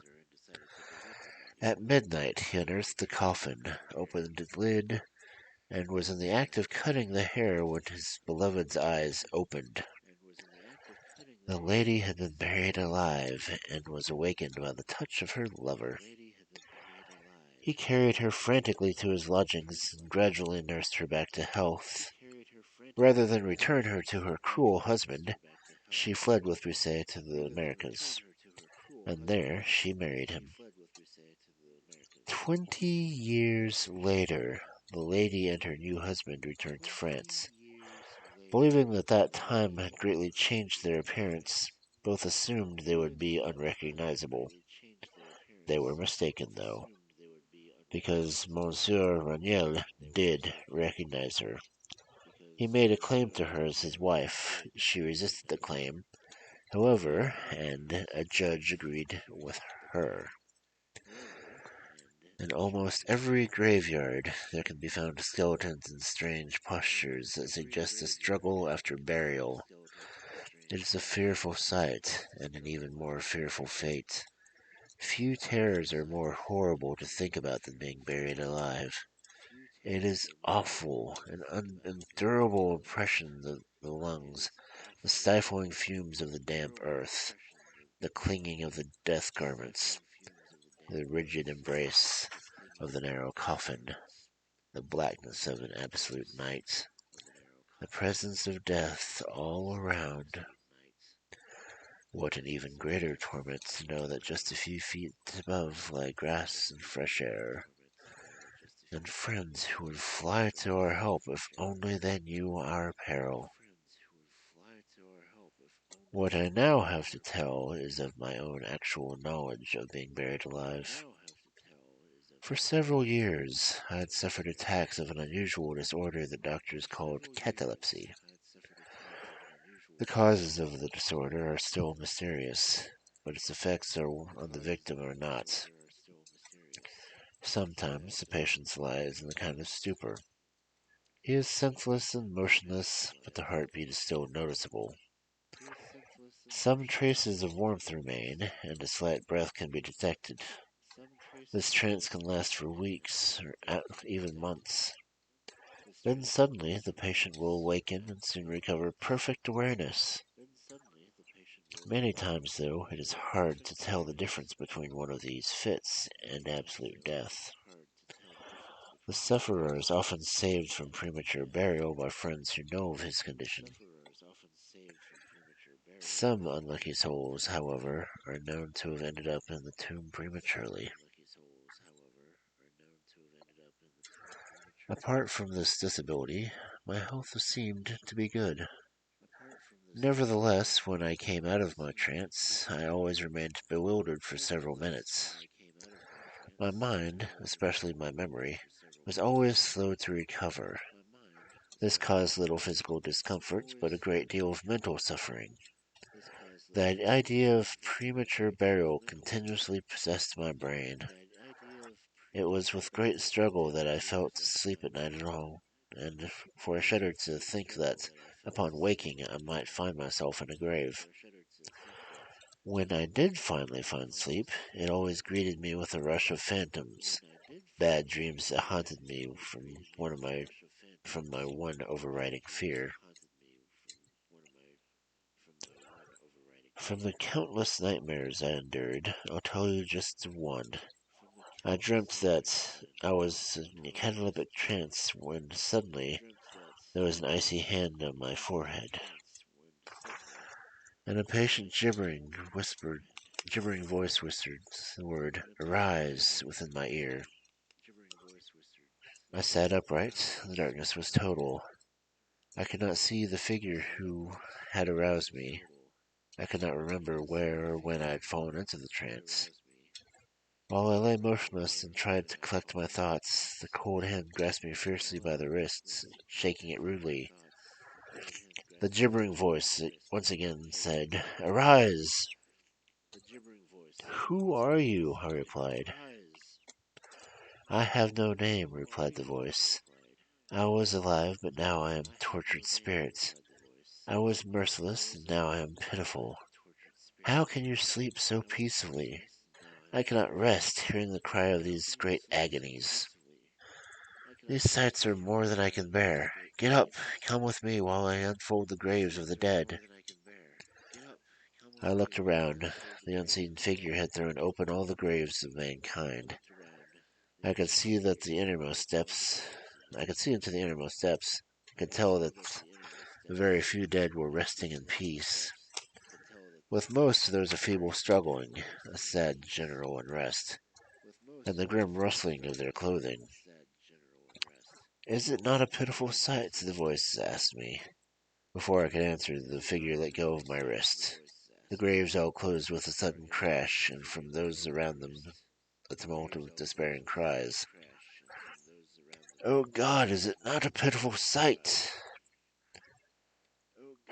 Fantasies such as these tormented my sleep, and stayed with me while I was awake. My nerves became thoroughly unstrung, and I fell prey to the perpetual horror. I hesitated to leave my house for any reason, and I no longer trusted myself out of the immediate presence of those who knew about my condition. Even with them, I doubted their goodwill. I dreaded that. While I was in some trance, they might casually decide that I was dead. I even believed that they would be glad to get rid of me, but they tried to reassure me, but in vain. To escape the fate that tormented me, I took elaborate precautions. I had the family vault remodeled so that it could be opened from within. I also had a special coffin made that I could be opened from within with a feeble touch by me. On the roof of the vault, I put a large bell that I could ring from within the coffin. That way, I could alert the world to my perilous state. Not even these precautions relieved my fears. One time, I awakened gradually from a fit, feeling a dull uneasiness. No care, no hope, no effort. Then, after a long time, I felt a ringing in my ears, then a tickling sensation in my ribs. There was seemingly an eternal period in which I struggled to think. I briefly sank into nothingness. but then recovered suddenly. A slight quivering of my eyelid led to sudden shock and terror, the kind that sends blood flowing through torrents of the temples of the heart. I struggled to think. I believed that I had a cataleptic fit, and I was overwhelmed by my chief fear. I couldn't summon the courage to move for several minutes, fearing my worst. I finally opened my eyes. I knew that the fit was over and that I should be able to see, but it was dark, darker than any night. I tried to shriek, but my lips and tongue were dry. No voice came out of my lungs, which felt oppressed by the weight of some huge mountain. I could tell that I lay upon some hard surface within a narrow room. I now violently threw my limbs around, and they struck solid wood surfaces about 6 inches above me. I could no longer doubt that I was in a coffin at last. Amid this misery, I gained hope, thinking of the precautions I had taken. One by one, however, they failed me. I could feel no bell rope, and when I tried to push up on the coffin lid, it stuck fast. I now despaired, for I noted for the first time the strong odor of moist earth. The conclusion was irresistible. I was not inside my family vault. I had somehow fallen into a trance around strangers, and they had mistakenly buried me alive. As this realization forced itself on me, I once again struggled to cry out. The second time I succeeded. A long, wild, continuous shriek echoed through the depths of the earth. "Hello, hello there," a gruff voice replied. "What in the world is the matter now?" another one said. "Stop that," said yet another. I was rudely seized and shaken for several minutes by a group of rough-looking individuals. Their efforts helped me regain full possession of my memory. This adventure occurred near Richmond, Virginia. Accompanied by my friend, I had taken a trip down the James River. As night approached and the we were overtaken by a storm. Nearby, a small ship was carrying garden soil, lying at anchor in the stream. Its crew let us take shelter aboard. I slept in one of the ship's two berths. On such a small ship, the chamber was very small, and only 18 inches tall and wide. I had slept soundly, but when I woke up in that strange place, my usual fear took over and clouded my mind. The men I had alarmed with my yelling were the crew of the ship. The load they were carrying had caused the earthy smell. The terror that I'd felt that night was real, though, and it was so extreme that it revolted me. Soon thereafter, I began to change. My soul took on a new tone and temper. I traveled abroad and exercised vigorously.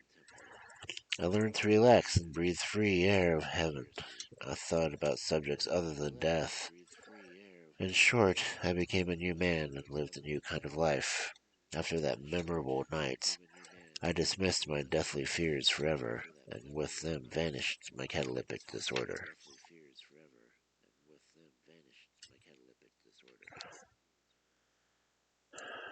Okay, that's well over halfway through the book. Oops. I forgot to stop recording. Damn. Oh.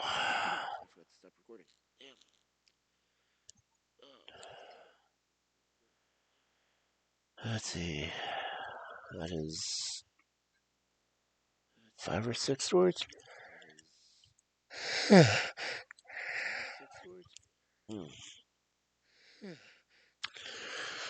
See if anyone came in during that one.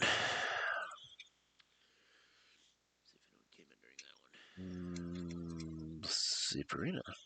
Cool.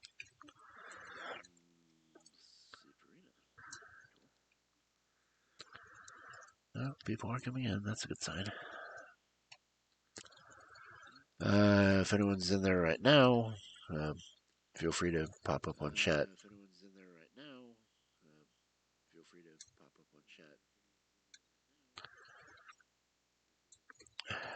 I hope everyone's at least moderately enjoying me reading Edgar Allan Poe stories.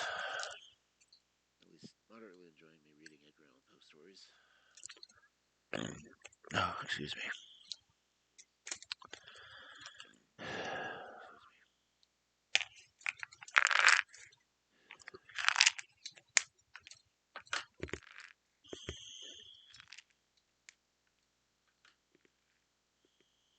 Cough drop, sorry.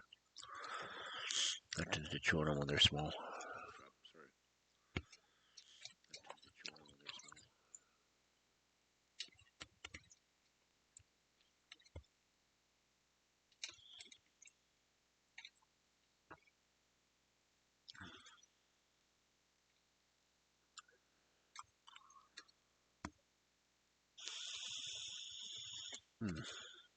Oh, secret subjects I'm on now.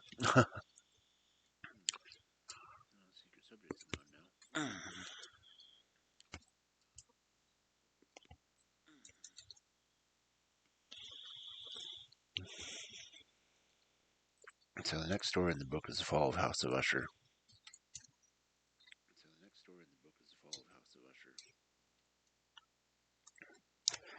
And it is starting on page 111.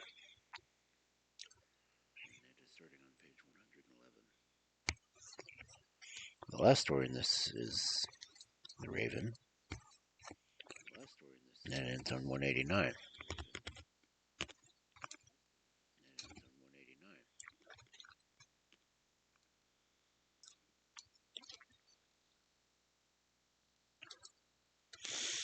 I guess the sound of the fireplace is still going, right? Kind of glad it hasn't had any ads pop up.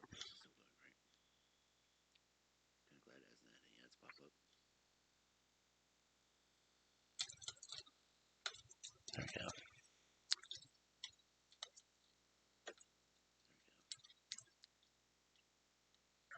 Make the fire a little bit louder.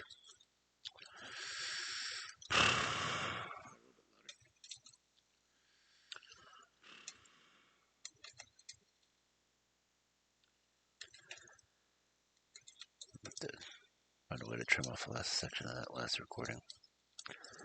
I started talking before I hit the stop record button. It is 2:10. I've been reading for an hour and 47 minutes.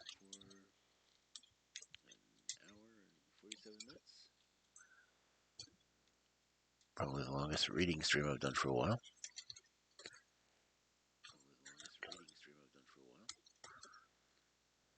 So, if anyone has anything they want to say, post it. If not, yeah, well, anyone, fry.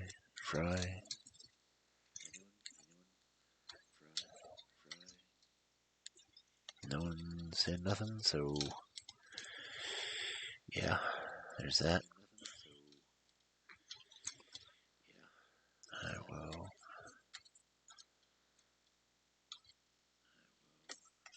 post the record message again, and I will get into Fall House Usher. Again. Speak now or forever hold your peace. Or peace or hold, one or the other.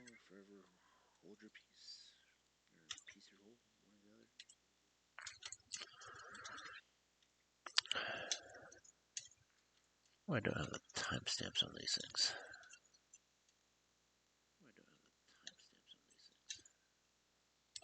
Oh well. Nope. Exhaust that again. Try to keep.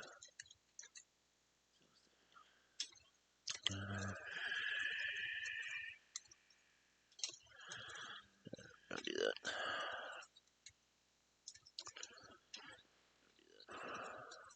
Oh well. So the story's going to be in individual record files, so post them to the YouTube channel afterwards.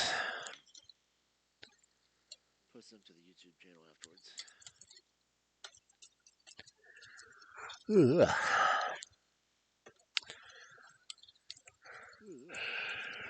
So, anyone gonna say anything?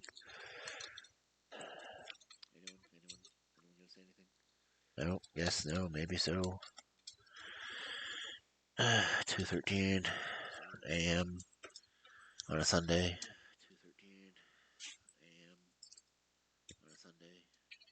I haven't drunk much alcohol, but hey, Nobody's perfect.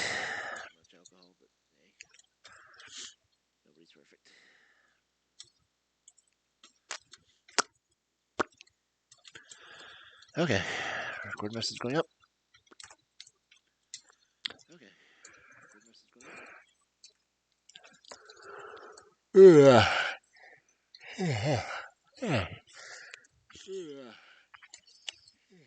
Okay.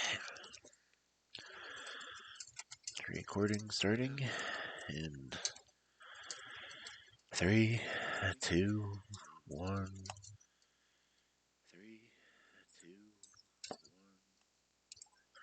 The fall of the House of Usher. It was a dull, dark, soulless day in autumn, and the clouds hung oppressively low. As I rode on horseback through the dreary countryside that evening, I found myself approaching the House of Usher. Just one look at the house filled me with gloom. Sometimes even the most desolate and terrible sights have a kind of poetic beauty to them, but not that huge house on the evening I arrived. The bleak walls, the blank eye-like windows, and the few white trunks of decaying trees were depressing to behold. Still, I could not figure out what unnerved me. That totally unnerved me as I gazed at the mansion. If the scene had been slightly different, if the sun had been shining, for instance, it might have lost its sorrowful appearance. Nevertheless, this gloomy mansion was my destination after a journey of several weeks. Its owner, Redux, had been one of my closest boyhood friends, though many years had passed since our last meeting.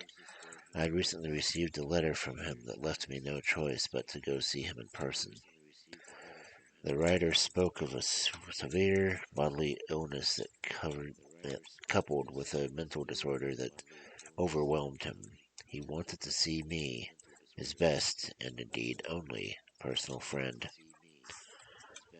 He hoped that the cheerfulness of my company might ease his suffering. It was the manner in which all of this was written, the heartfelt need that went with the request, that gave me no room for hesitation. I obeyed and went. As boys we had been close, yet I really knew little about my friend. He had always been shy and reserved, even with me. I knew, though, that his ancient family had always been noted for its works of charity and its support of great artists and musicians. I learned, too, that my friend was the last male heir of the House of Usher, the name commonly given to both the Usher mansion and the Usher family. The ride up to the House of Usher was, as I have said, both terrifying and depressing. Trying to shake off the dreamlike quality of that experience, I scanned the features of the building more carefully. The most obvious thing about it was its age. The discoloration had been great. Fungi overspread the whole exterior, hanging in a fine, tangled webwork of the leaves. Yet there were no signs that the house was falling apart. Each individual stone appeared to be crumbling, but the house itself was intact. There was, however, a barely noticeable zigzagging crack in the front of the house.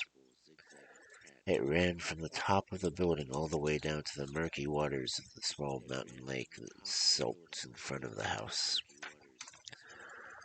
When I rode up to the mansion, a servant took my horse, and I remembered the Gothic archway of the hall.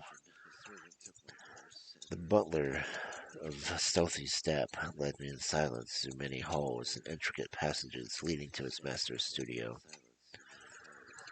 Much that I noticed along the way heightened the vague feelings of dread that I have already described.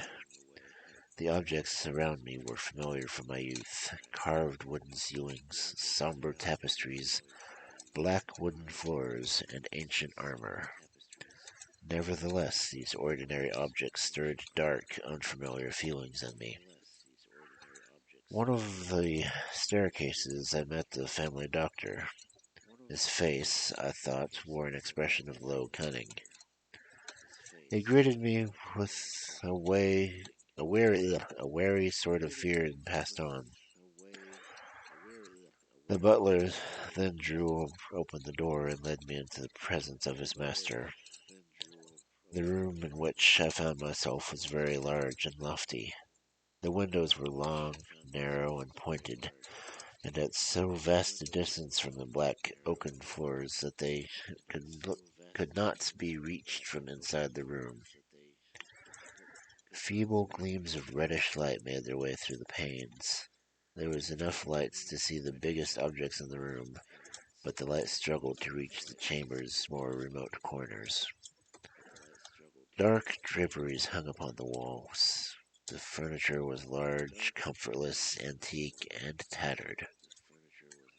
Many books and musical instruments lay scattered about, but they failed to give any life to the scene. I felt that I breathed an atmosphere of sorrow. When I entered, Usher rose from a sofa on which he had been lying and greeted me with a hearty warmth. At first, I thought that he was trying too hard to make up for his surroundings, but at a glance at his face convinced me that he was perfectly sincere. We sat down, and for some moments I gazed upon him with a feeling half pity, half of awe. Surely no man had ever changed so terribly and quickly as Roderick Usher. I had great difficulty convincing myself that this pale, thin being before me was the companion of my early boyhood. Yet his face had always been a remarkable one. Usher had always had a pale complexion and large, luminous eyes. His mouth was thin and pale, yet quite beautiful, and his nose delicate and hooked, his chin finely molded, and his hair fine and web-like. It was hard to forget that face, but it had changed so much. All of his features were now much more exaggerated. The ghostly color of his skin and the miraculous luster of his eyes startled and even awed me. His hair had grown wild and now floated rather than fell across his face. Also, his manner now alternately lively and sullen. He spoke of an earnest desire to see me and of comfort he expected me to bring him. He talked for some time about the nature of his illness. His family had a long history of being extremely sensitive to all physical stimulation. He could eat only the mildest of foods and wear garments of only certain textures. The odors of all flowers were oppressive to him, and his eyes were tortured even by the faint light. There were only a few sounds, and those from stringed instruments, that did not inspire horror in him. He was a slave to this condition. I must suffer in this miserable folly, he said. I shall be lost. I shudder at the thought of any, even the most trivial incident that may affect this intolerable agitation of my soul. I feel that the time will arrive sooner or later when I must abandon life and reason together in some struggle with the grim phantom of fear. He was also deeply superstitious about his house, feeling that it somehow had a powerful hold on his spirit. For many years now he had never ventured outside of it. He admitted, however, that much of the gloom that afflicted him could be traced to a more natural cause.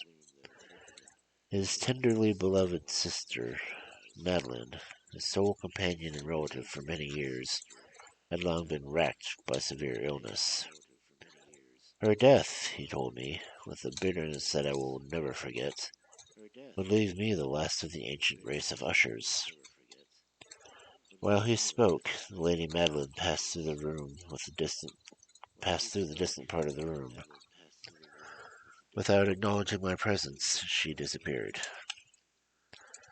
I stared after her with ushers, astonished mixed with dread, though I found it impossible to account for such feelings. The Lady Madeline's disease had long baffled her doctors. She suffered from brief, intense seizures that gave her face a deathly appearance. The seizures were gradually draining her strength and making her apathetic. Just after I arrived, she gave way to the disease and became bedridden.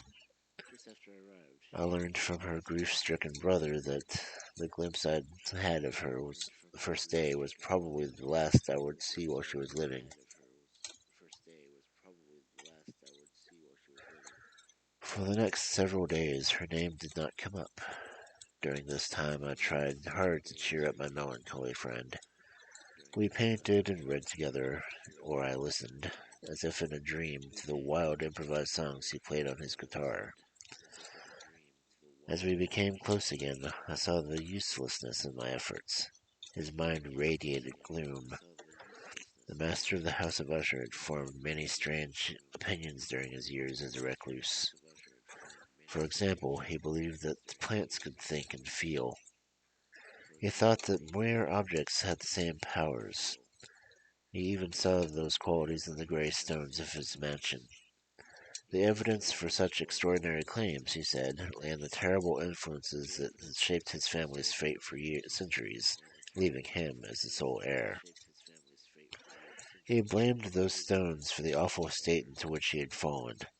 Such opinions need no comments, and I will make none. One day, Usher abruptly informed me that the Lady Madeline was dead. He also told me that he planned to keep her body for 2 weeks in the stone vault below the house. He wanted to do this rather than bury her right away in the family graveyard for two reasons. First, because her unnatural seizures looked very much like the signs of death. Second, because he did not completely trust her doctors. When I remembered the sinister face on the doctor I had met upon the staircase the day I arrived, I had no wish to oppose this decision. At Usher's request, I helped him make the arrangements for the temporary entombment. We two alone put the body in a coffin and carried it to the vault deep below the house. That vault had been unopened for so long that our torches half smothered in its oppressive atmosphere. That made the chamber difficult to investigate, but it was clearly small, damp, and dark. It was located at a great depth, directly below the room in which I was sleeping. We sat down our mournful burden, we lifted the still unscrewed lids of the coffin and looked upon Madeline's face. I noticed the striking resemblance between brother and sister. Usher, now understanding my thoughts, murmured a few words about the deep intimacy between twins. Our glances, however, did not rest long upon the dead, for we could not regard her unawed. The disease that had entombed the lady in her youth had left a faint blush upon her face. It also left a suspicious lingering smile on the lips, which is so terrible in death. We shut the lid and screwed it down. We secured the vault's iron door, then made our way back upstairs into the scarcely less gloomy rooms of the house. Several days of bitter grief passed, and observable change came over my friend. His ordinary manner vanished, and his ordinary occupations were neglected and forgotten. He roamed from chamber to chamber with hurried and aimless sleep. His pale face took on, if possible, an even more ghastly color. His eyes were luminous no more. His voice quivered with as if in extreme terror. There were times when I thought that his agitated mind wanted to release some sort of oppressive secret. At other times, though, he seemed to have simply gone mad. He would gaze into space for long hours, as if listening for an imaginary sound. It was no wonder that his terror infected me. I felt the wild influences of his fantastic superstitions creeping up on me, slowly, but certainly. I experienced the full power of such feelings after going to bed late one night. I had been It had been 7 or 8 days since we had placed the Lady Madeline within the quilt. Sleep came not near my bed. Hours ticked on and on. I struggled to reason away the nervousness that gripped me. I tried to believe that much, if not all, of that what I felt was due to the influence of the gloomy furniture in the room. The dark and tattered draperies swayed fitfully in the breeze of a storm that was gathering outside. My efforts were fruitless. A tremor gradually took over my body, and a demon of utter cautious, causeless alarm sat upon my heart. Shaking this off with a gasp and a struggle, I got up, and peering earnestly into the intense darkness of the chamber, I listened. Why I did this, I don't know. An instinctive spirit prompted me to do so. I listened to a certain low and indefinite sounds that came from where I know not. No pauses in the storm. Overpowered by an intense feeling of horror that I could not explain or endure, I threw on my clothes with haste. I planned to rouse myself from my pitiable condition by pacing rapidly to and fro through the room. I had taken but a few paces when a light step in the nearby staircase caught my attention. I recognized it as that of Roderick Usher. An instant afterward, he rapped gently at my door and entered carrying a lamp. His face was usual and deadly pale, but there was also a mad hilarity in his eyes, a retained hysteria in his face. I was appalled, but anything was preferable to the solitude that I had been suffering through before. Have you not seen it? He said abruptly, after staring about him for some moments. Have you not seen it? But wait, you shall. Thus speaking, and having carefully shaded his lamp, he hurried to one of the windows and threw it open to the storm.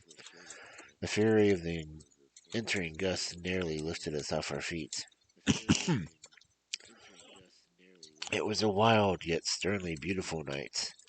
A whirlwind had apparently collected its force nearby, for there were frequent and violent changes in the wind's direction.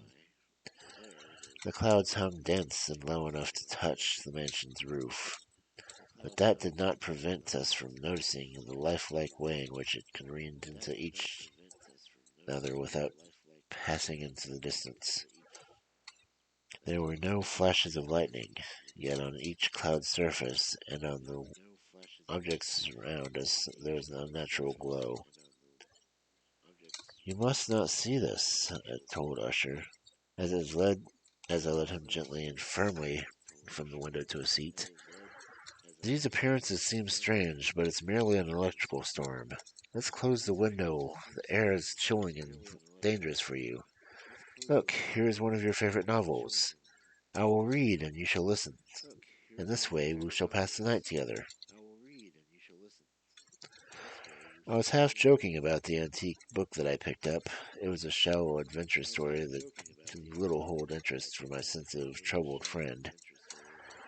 It was the only book near at hand, however, so I opened it and began to read aloud, hoping that it might distract us both. Judging by the overstrained manner in which he appeared to listen to the story, I at first congratulated myself on my efforts. I had arrived at the part of the story where Ethelred, the hero, tries to peacefully enter the hut of the hermit.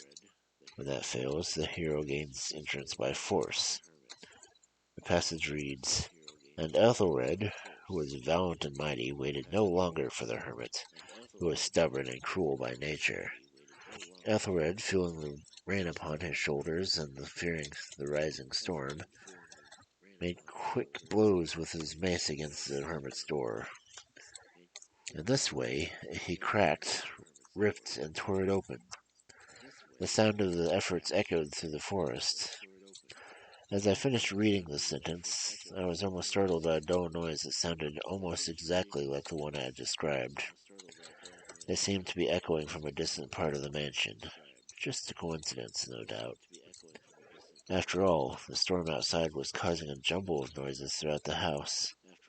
I continued reading the story aloud.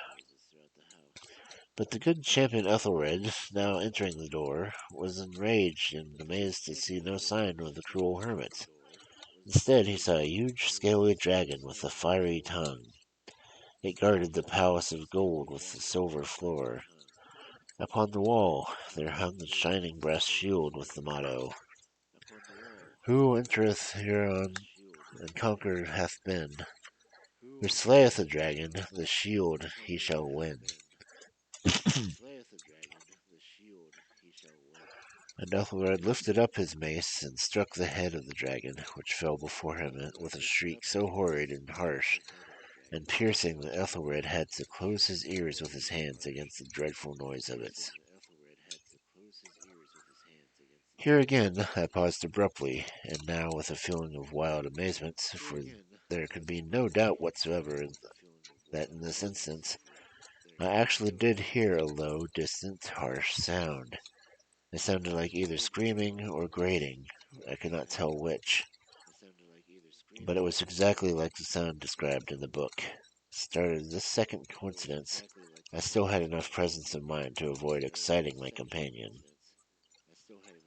I was not certain that he had noticed the sounds, but his expression had certainly changed in the last few minutes. He sat in the chair beside me, so I could only partly see his features. I could see that his lips trembled as if he were murmuring soundlessly. His head dropped upon his chest, yet I knew that he was not asleep because his eyes were rigidly open and he rocked from side to side in a gentle, steady manner. Noticing this, I began reading from the book again, and now the champion, having escaped from the terrible fury of the dragon, moved to claim the brazen shield. He hauled the dragon's carcass from out of the way and approached valiantly over to the silver pavement of the castle. As he approached the shield on the wall, it fell down at his feet upon the silver floor, setting a great and terrible ringing sound. No sooner had these syllables passed my lips than, as if a shield of brass had fallen on the silver floor, I heard the hollow metallic clanging sound. Completely unnerved, I leapt from my feet, but the measured rocking movement of Usher was undisturbed. I rushed to the chair in which he sat. His eyes were fixed, staring before him at the room's door. Throughout his whole face there reigned a stony stiffness. Yet as I placed my hand upon his shoulder, a strong shudder came over his whole body.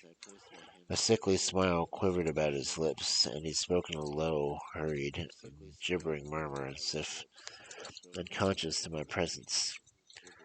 Bending closely over him, I heard the hideous report of his words.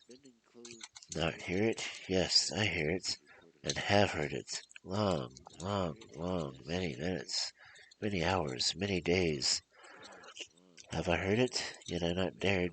Yet dared not. Oh, pity me, miserable wretch that I am. I dared not speak. We have put her living in the tomb. Did I not say that my senses were keen, and now tell you that I heard her first feeble moments in the hollow coffin. I heard them many, many days ago, yet I dared not speak. And now, tonight, Ethelred, ha! The breaking of the hermit's door, and the death cry of the dragon, and the clangor of the shield. I should have said, instead of the breaking of her coffin, the grating of the iron hinges of her prison, and her struggles within the metal archway of the vault.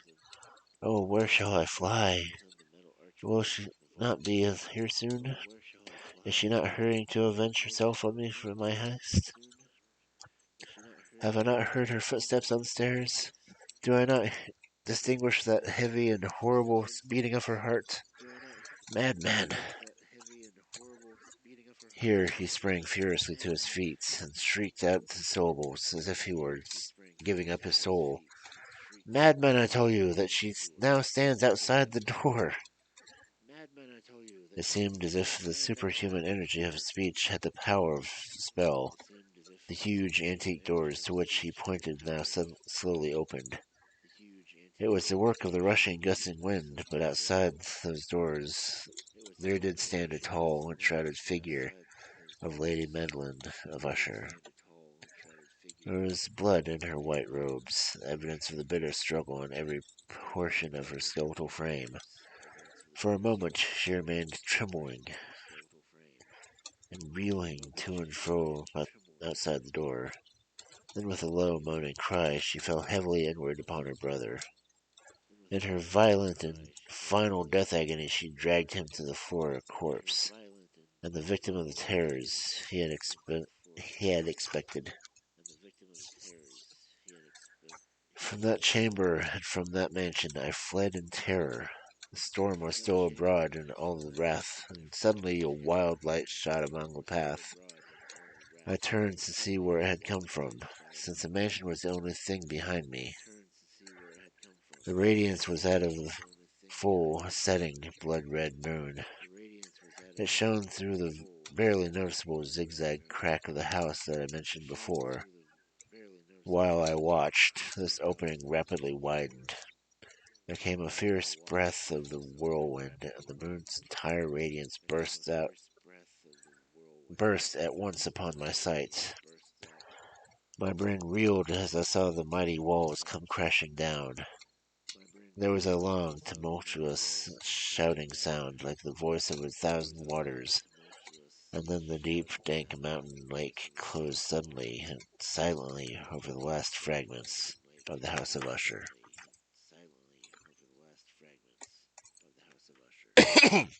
Damn.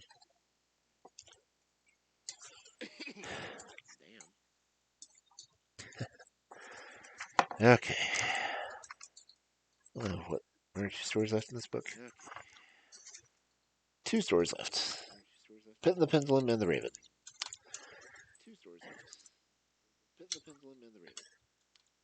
Hey, Escalade. How you doing?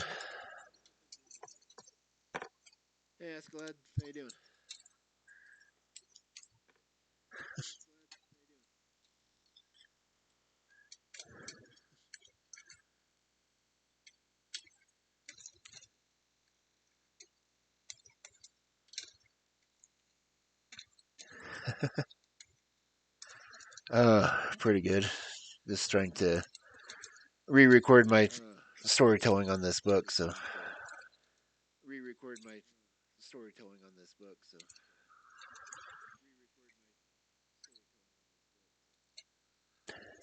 Great, now I'm getting echo again.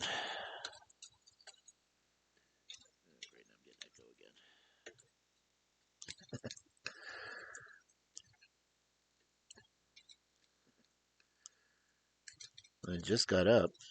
Oh yeah, you time zone things. It's like 2:41 a.m. for me, so.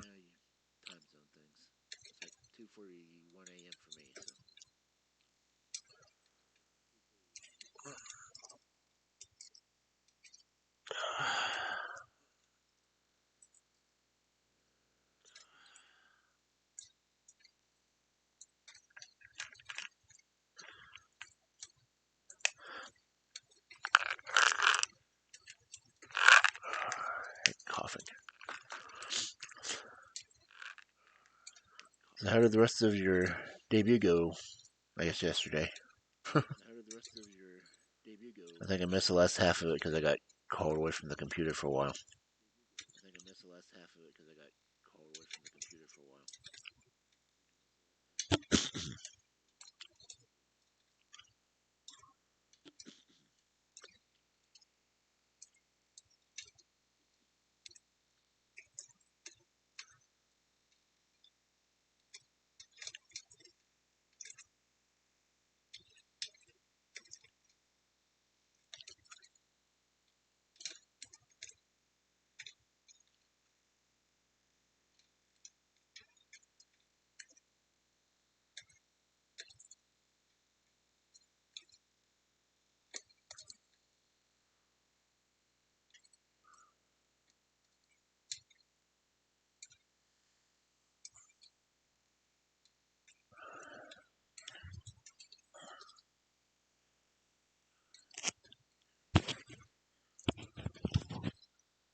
I've only got 2 stories left of this book.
So since you're there, can you actually hear the fireplace sound I have going?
Drink.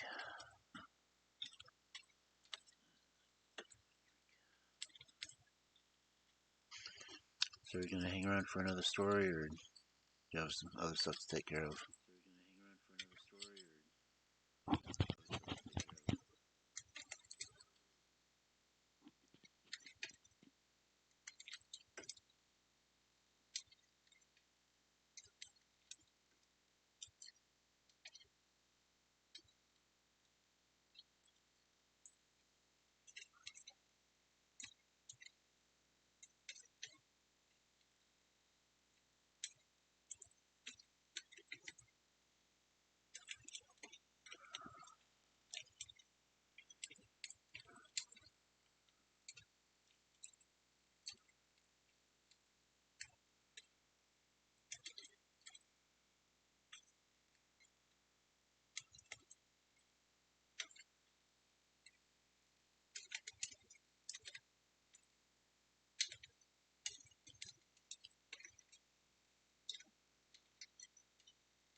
was trying to get it all in the bot announcements program before I started recording tonight, so I could make sure I could do shoutouts.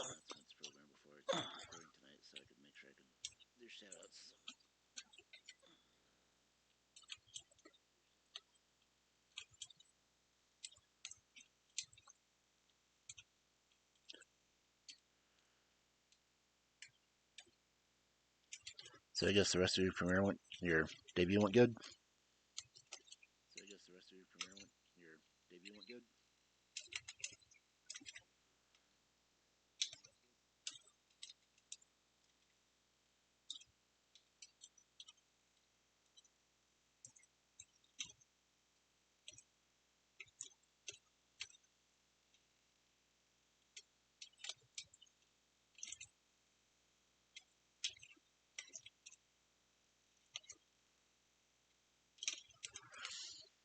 I said if people know you, they're gonna come and support you.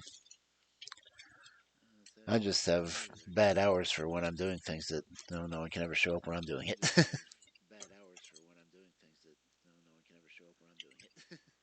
No problem. As I said, I try to support everyone I can.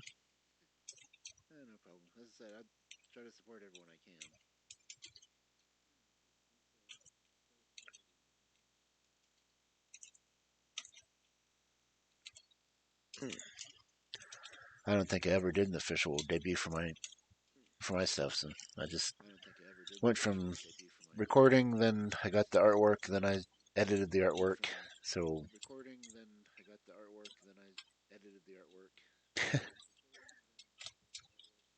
but I don't think I ever did anything official for an opening.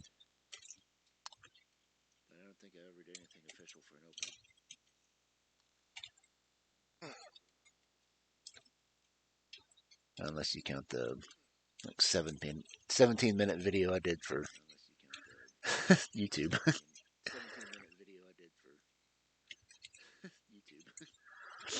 I didn't hear much popping on your end, but like I've got mine purposefully popping because I've got a fire soundtrack playing in the background.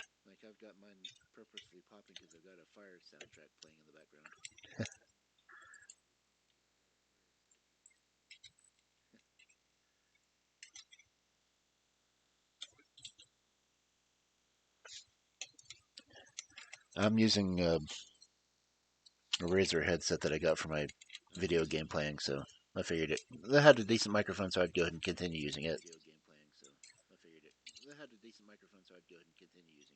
Sounds better than my Turtle Beach one did.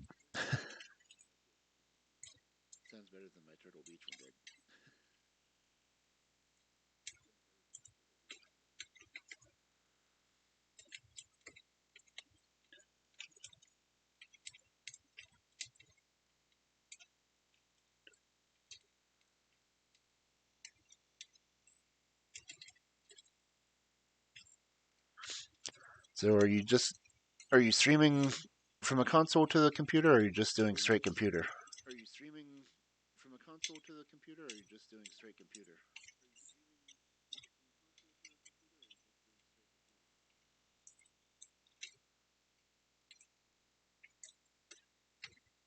Uh, I noticed that some of the computer mics. Or are you doing a separate headset mic, or are you doing combo?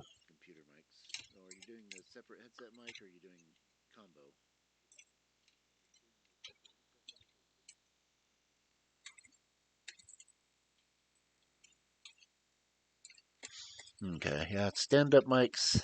Um, from radio experience, if you have a lot of plosives, pretty much if you're doing like P's or B's or anything like that one, it'll cause a popping on your microphone when you're recording.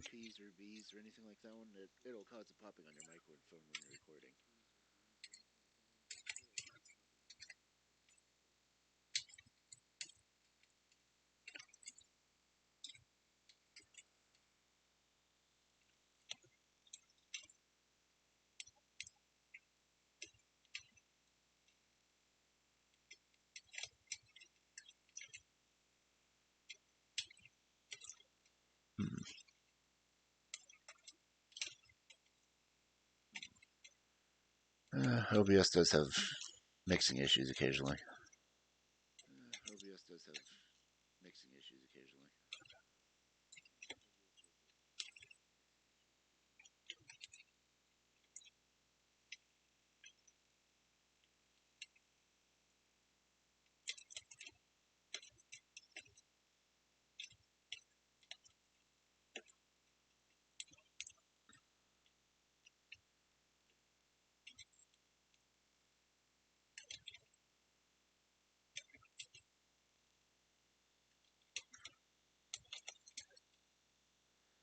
I think if you do the advanced setting on OBS, you should be able to change the settings to make it different channels instead of just the full audio mixer.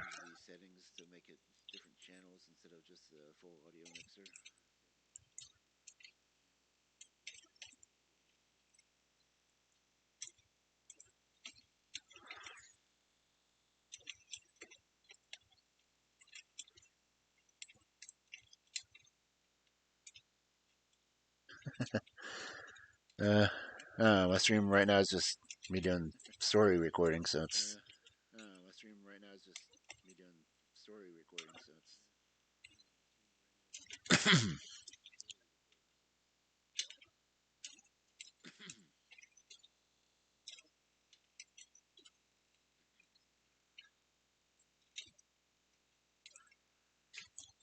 Of course, me just doing the story records like this aren't nearly as interesting as when I'm trying to do the uh, bedtime story versions of it. Because then I'm usually recording myself that I'm supposed to be half drunk and reading to kids. Those get interesting. Because those I don't have any problem interacting with people.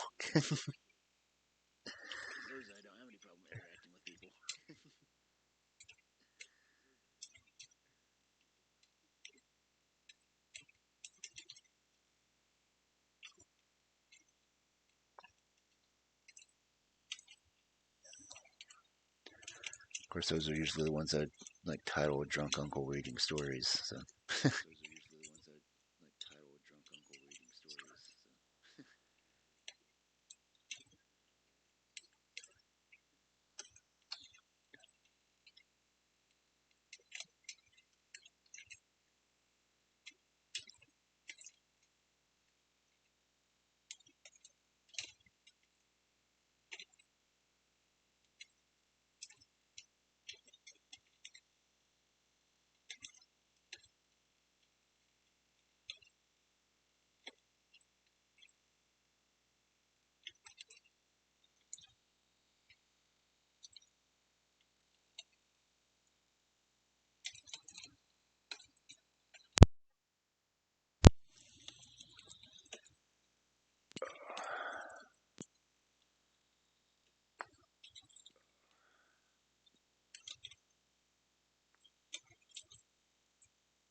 Uh, well, I said my streams are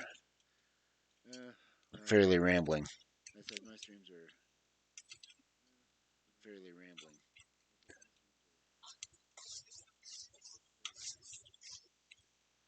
And as like today, I'm just re-recording myself doing the Edgar Poe stories.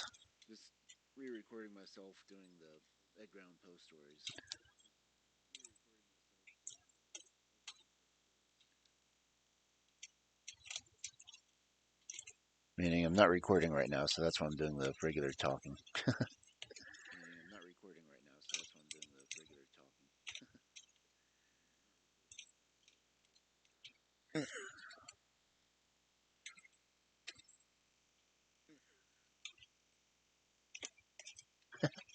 Oh, cool! That message pops up too.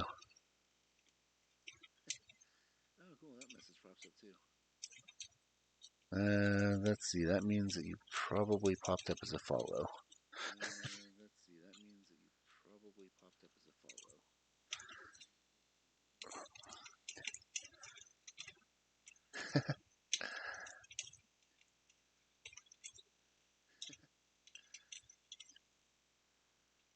I said I was trying to figure out how to set up the bot messages today so I could.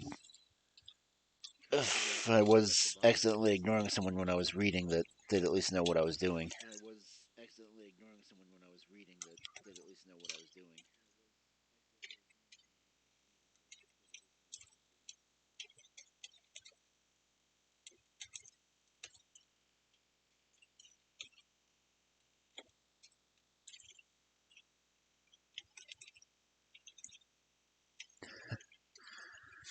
Uh, I'm using the stream elements, so pretty much just figuring out what code words I want to set everything to was the only thing I was having issues with.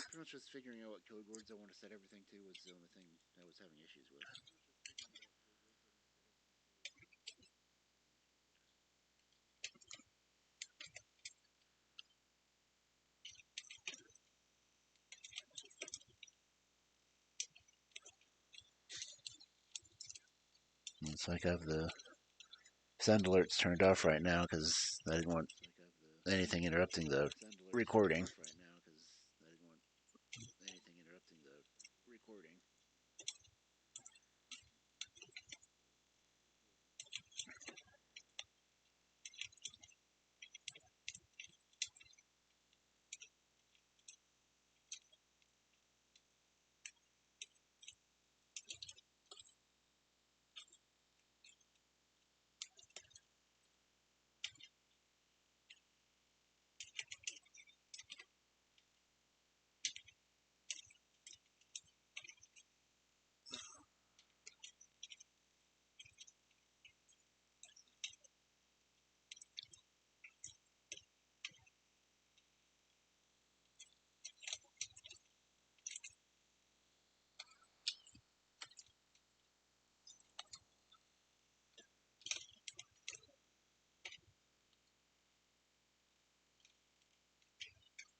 So Steam elements open.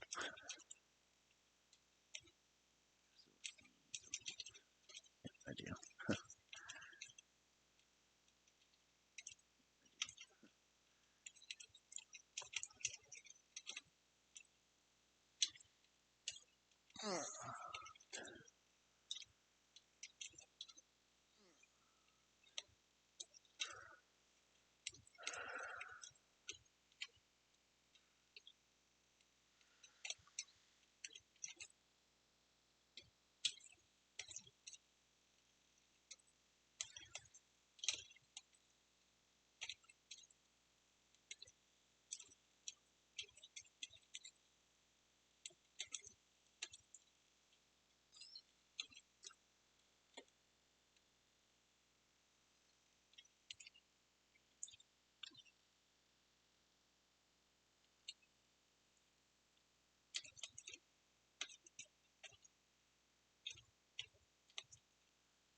And if you want to hang around while I do these last two records,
see, I've got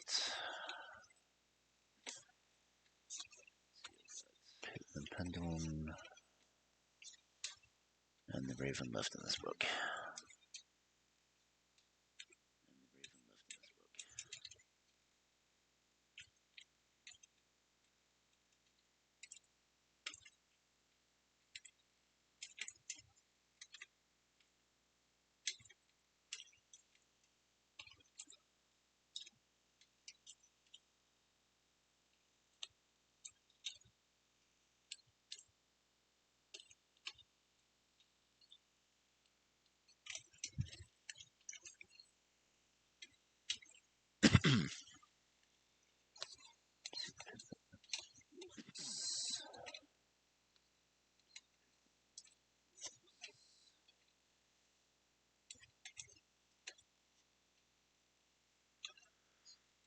30 pages.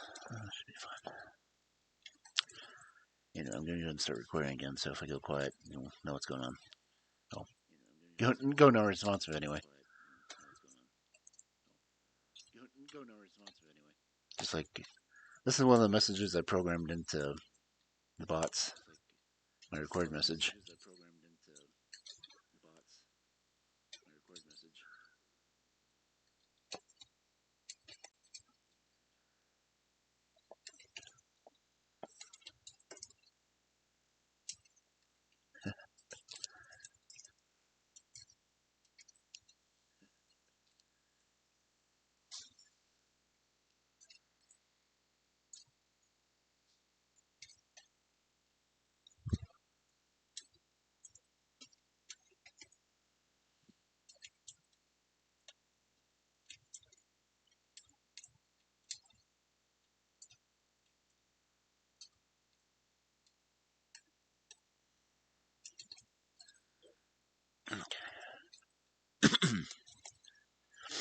Yeah. Next one I've got is the Pit and the Pendulum, so.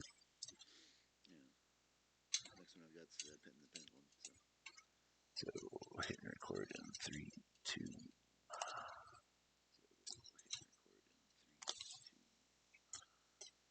The Pit and the Pendulum. I was sick to death after a long period of torture and agony. When they finally untied me, I was permitted to sit. I felt as if my senses were leaving me. I was in the hands of the Spanish Inquisition, a harsh panel of judges, and I heard my tormentors give me the sentence of death. After that, the sound of the voices merged into a dreamy hum. The tall candles of the floor sank into nothingness. Their flames went out completely. Darkness overwhelmed me, and all my sensations seemed to be swallowed up in a mad descending rush. Then silence, stillness, and night were all I knew. I had fainted, but kept some sense of where I was and what was happening. I have memories, mere shadows of memories, that tell me I was being carried down, and still further down by tall, silent figures. Very suddenly, motion and sound came back to my soul. The sound of my heart beating, then a pause, and in which all was blank. Then again sound and motion and touch, a tingling sensation all over. Then the mere consciousness of existence without thought, a condition that lasted a long time.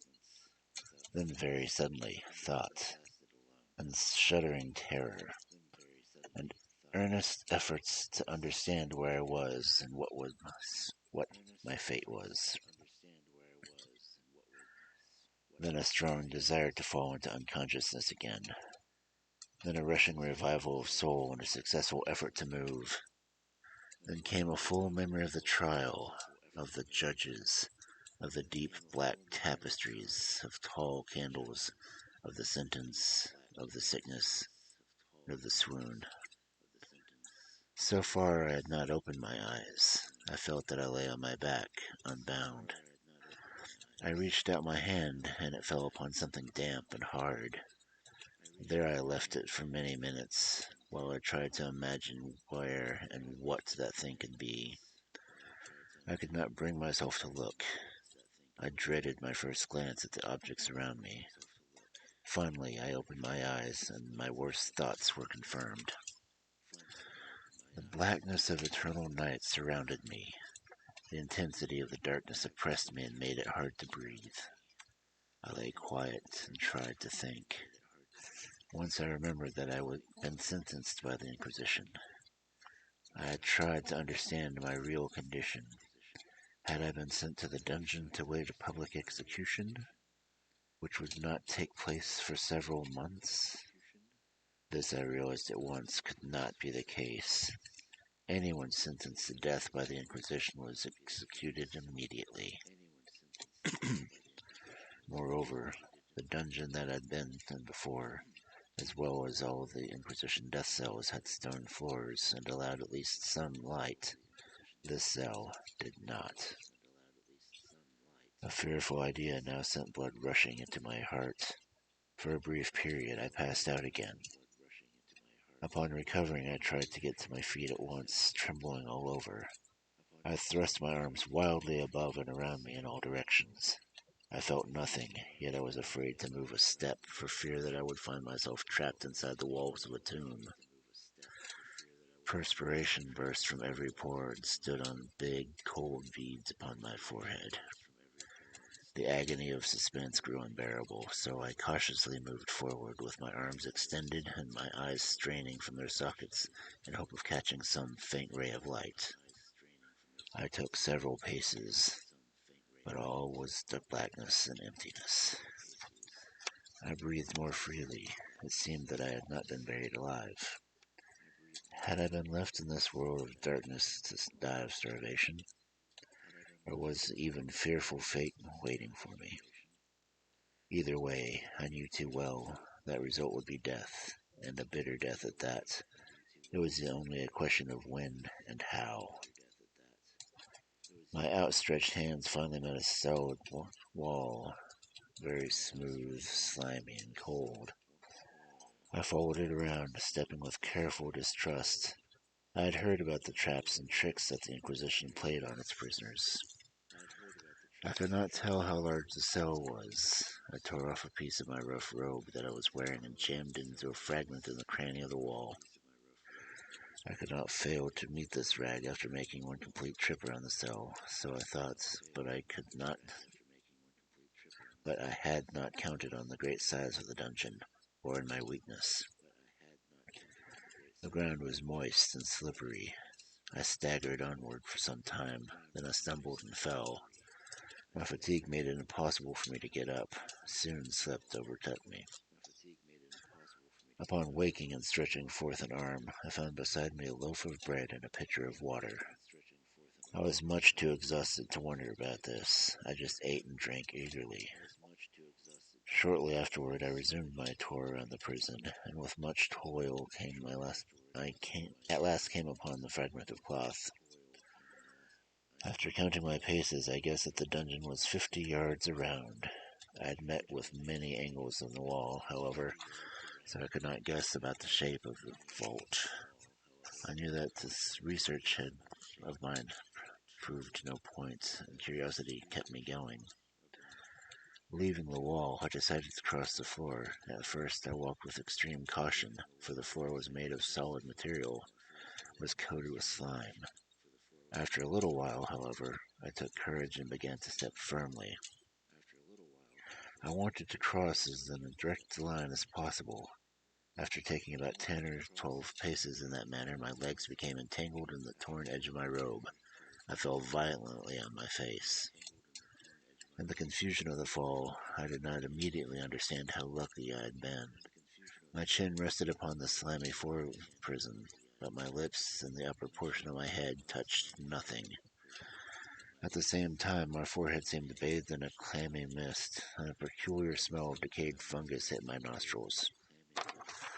I put my arm forward, then shuddered to discover that I had fallen at the very brink of a circular pit. I could only guess its depth. I loosened a small rock from the floor and dropped it into the pit. For many seconds I listened to hear it strike something at last. There was a sullen plunge into water, followed by loud echoes. At the same moment there came a sound from above, like a quick opening and closing of a door. A faint gleam of light flashed suddenly through the gloom and faded away just as suddenly. I saw clearly the doom that had been prepared for me, and congratulated myself upon the accident that had helped me escape it. Just one more step before my fall, and the world would have seen me no more. The Inquisition reserved two kinds of punishment for its hopeless victims: death preceded by physical torture, or death preceded by mental torture. I had been sentenced to the latter. In my long suffering, I had grown more nervous, until I trembled at the sound of my own voice. I was an excellent candidate for the torments that I now had to suffer through. Shaking in every limb, I groped my way back to the wall, determined to die rather than risk the terrors of the deep well. In other states of mind, I might have had the courage to end my misery at once by leaping into the pit, but just then I was a coward. I could not forget what I read about pits, that falling into them was only the beginning of torture. My agitated spirit kept me awake for many hours. Finally, I slept again. Upon waking, I found by my side, as before, a loaf of bread and a pitcher of water. A burning thirst consumed me, and I emptied the pitcher at once. It must have been drugged, for scarcely had I drunk it before I became irresistibly drowsy. I fell into a deep sleep, like that of a death. When I woke up again, I was able to see the objects around me for the first time. A wild, sulphurous light, whose source I could not pinpoint, enabled me to see everything inside my cell. I had been wrong about its size. The whole way around the walls was no more than 25 yards. How could it be so much smaller than I'd thought? For some times this fact bothered me in a trivial way. Trivial indeed, for what could be more important under these terrible conditions than the size of my dungeon? Looking around me, I saw the general shape of the prison was a square. Along the walls were heinous and repulsive devices of metal in the shape of fiends, skeletons, and other deathly images. I noticed that the outlines of these monstrosities were distinct, but the colors seemed faded and blurred. I now noticed the floor, too, which was stone, and in the center yawned a circular pit from whose jaws I had barely escaped. All this I saw indistinctly and by much effort, for the condition had greatly changed while I slept. I now lay on my back, at full length, on a low bed of wood. To this I was securely bound by a long strap passed about my limbs and body. I could move only my head and my left arm. My arm was tied so that I could reach only some chunks of meat in an earthen dish on the floor, and with great effort bring the food to my mouth. I saw to my horror that the pitcher had been taken away. I say to my horror because I consumed with an intolerable thirst. This must have been the goal of those who were torturing me, because the food in the dish was very spicy, making me even more thirsty. Looking upward, I surveyed the ceiling of my prison. It was some 30 or 40 feet overhead, and constructed much the same way as the side walls. In one of the panels, an unusual figure captured my whole attention. It was a painted figure of Father Time. He held what appeared to be a picture image of a huge pendulum, like those we see on clocks. While I gazed directly upward, I thought I saw the pendulum in motion. It moved briefly and slightly, but it definitely moved. I watched it for several minutes, somewhat in fear, but more in wonder. I was growing weary of its dull movement when a slight noise drew my attention to the floor. There, I saw several enormous rats. They were coming up from the pit, which lay just within view of my left.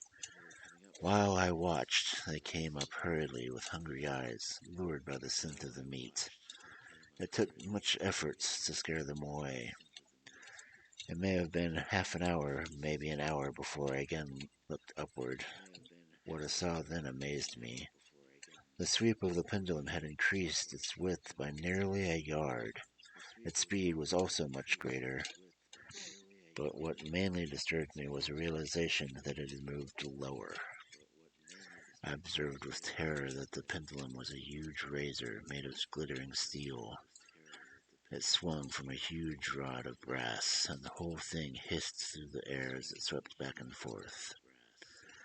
I could no longer doubt the doom prepared for me. I knew that surprise or torment was important in the dungeon deaths. I had avoided plunging into the pit by the merest of accidents. Having failed to fall, I would not be simply thrown in. the Inquisition had other, crueler ways to see me off. Why bother telling you of the long, long hours of horror during which I counted the rushing vibrations of the steel, inch by inch, line by line, with a descent barely noticeable. At times it seemed ages, down and still down it came. Days passed, perhaps many days passed, before it swept so closely over me that it fanned me with its deathly breath. The odor of the sharp steel forced itself into my nostrils.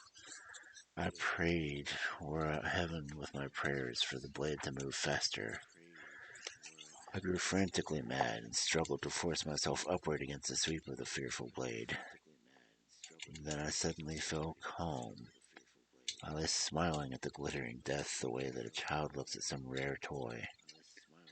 I passed out again, only briefly, I thought. It might have been a long time, however, for upon waking I noticed the movement of the pendulum. I knew that there were demons who had taken note of my passing out, so they could slow the blade's descent until they knew that I was watching it again. When I came to, I felt very sick and weak. Even amid the agonies of the period, I craved food. With painful effort, I outstretched my left arm as far as I could, and took hold of the small bits of meat the rats had left behind. As I put a portion of it to my lips, there rushed to my mind the joy of half-formed thought of hope. The pendulum swung back and forth across my chest, right over my heart. Despite its terrifyingly wide sweep, some 20 feet or more, and the hissing cruelty of its descent, it could still take several minutes just to cut through my clothes.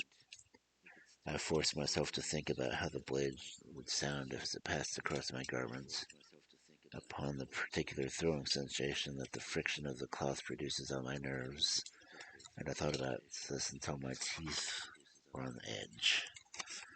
I alternately laughed and howled as I considered its ruthless power. Down, relentlessly down.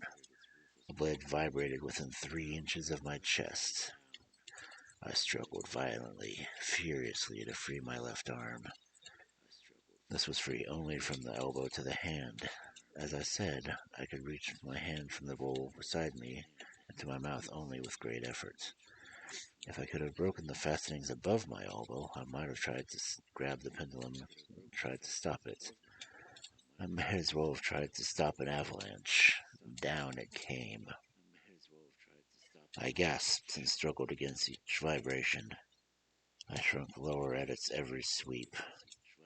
I saw that some 10 or 12 sweeps would bring the steel in contact with my robe, and there suddenly came over my spirit all the keen, collected calmness of despair. For the first time during many hours, perhaps days, I had a clear thought. It occurred to me that the strap that bound me was the only thing that held me to the wooden table. The first stroke of the razor across any portion of the strap would let me unwind it. But how fearfully near the steel would have to be at that time. How deadly the slightest struggle. Besides, wasn't it likely the Inquisitioners had foreseen this possibility? Was it likely that the strap had crossed my chest was directly in the track of the pendulum? Afraid to find my last faint hope frustrated, I raised my hand as far as I had possible to look at my chest. The strap crossed my limbs and body in all directions, except the path of the pendulum. I could not count on the steel to free me. Scarcely had dropped my head back into its original position when there flashed upon my mind an unformed, dim idea of deliverance. I proceeded at once, with the nervous energy of despair, to try to carry it out. For many hours, the area around my wooden bed had been swarming with rats. They were wild, bold, hungry. Their red eyes glared upon me as if they only waited for my motionless to make me their prey. What food, I thought, have they been used to getting into this dungeon? Despite my best efforts, they had devoured all but a small portion of my meat. I had tried to brush them away with my free hand, but the fierce vermin fastened their sharp fangs into my fingers. Only particles of the oily meat chunks remained, but I rubbed them wherever I could on the strap holding me to the bed.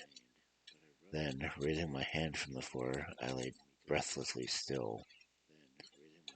At first, the ravenous animals were startled and terrified by my movements. They shrank back in alarm. Many went back into the well, but only for a moment. Their fierce appetites served me well. Noticing that I remained without motion, one or two of the boldest rats leaped onto the bed and smelled the strap. This seemed to be the signal for the general invasion. Out of the pit they scurried. They crawled all over me by the hundreds. They measured movements of the pendulum and disturbed them not at all. Avoiding its strokes, they busied themselves with chewing on the greasy strap. They pressed, even swarmed upon me in ever-growing heaps. They writhed upon my throat, their cold lips sought my own. I was half stifled by their thronging pressure. A disgust for which the world has no name swelled my bosom and chilled my heart with a heavy calmness. Yet in 1 minute I felt that the struggle would be over. I could feel the strap getting looser. I knew that it must be already being chewed through in more than one place. With a more than human willpower, I lay still.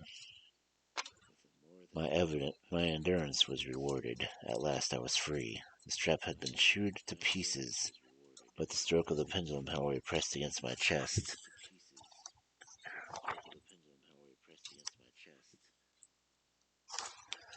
Through my robe. Twice it swung, and a sharp pain shot through every nerve. The moment of escape had arrived. At a wave of my hand, the rat scurried away. With a steady movement, cautious, sidelong, shrinking, and slow, I slid out of the embrace of the strap and beyond the reach of the blade.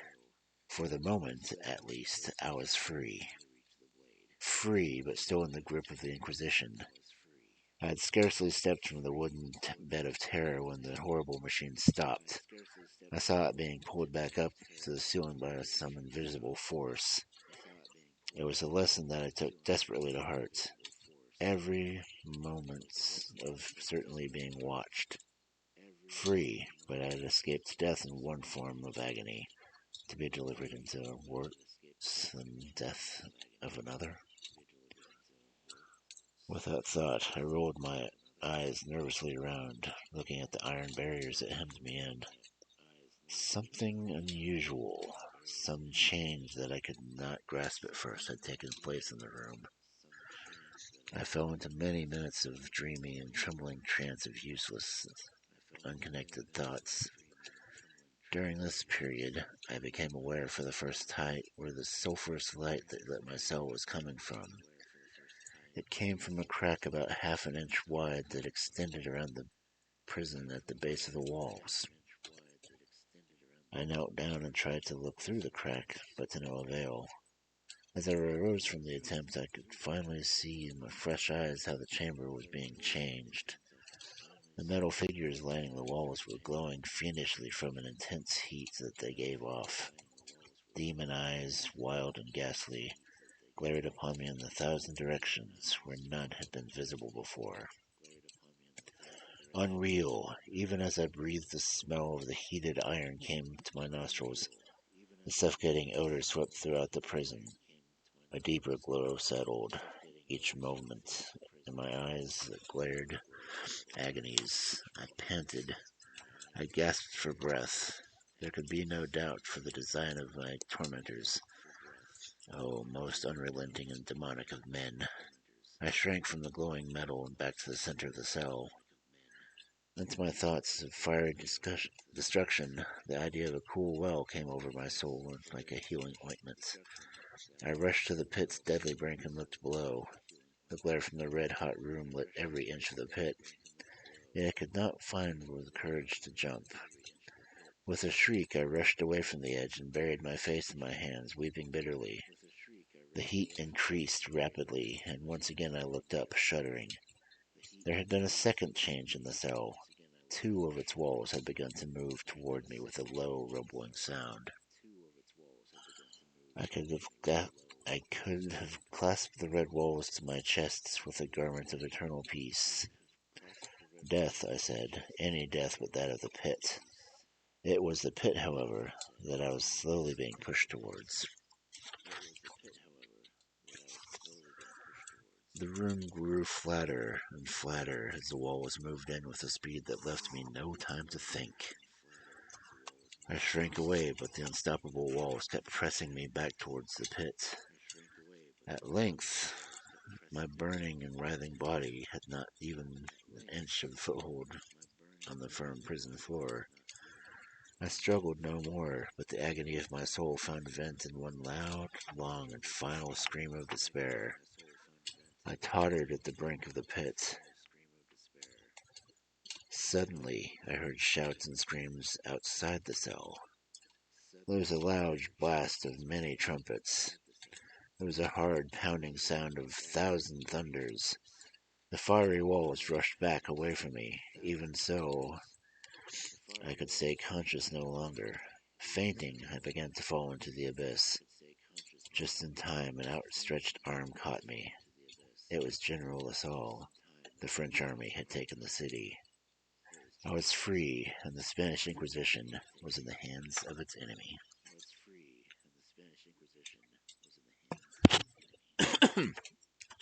Yeah, good timing.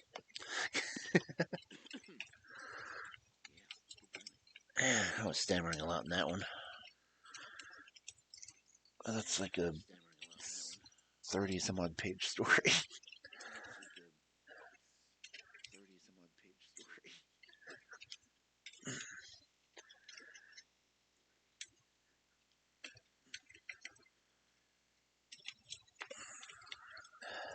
Which leaves only the best one for last.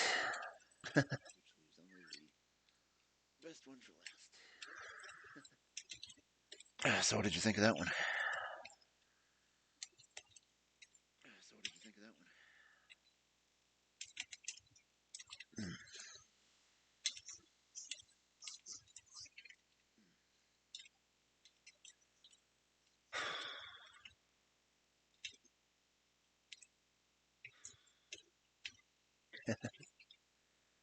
Thank you.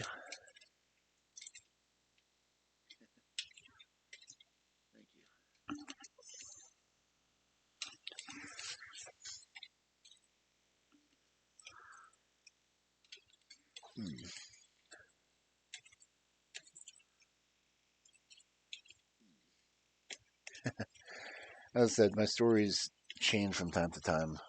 I was rereading this one, but I've also got a book of Grimm's fairy tales, a modernized version of the same fairy tales, which are more empowering.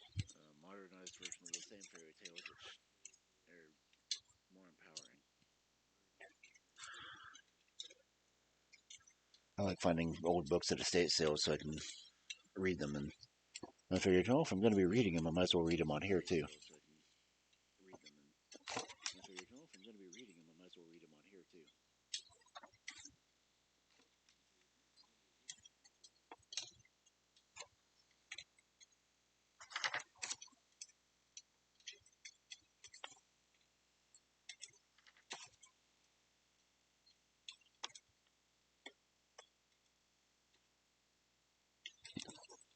But I'm almost as bad as the character in my picture. I have collections of old books that I like to read. In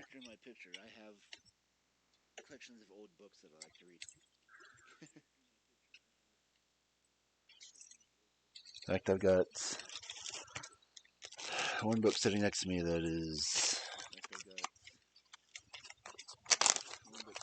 Let's see. Open up. Almost falling apart. But it is The Wit and Humor of America.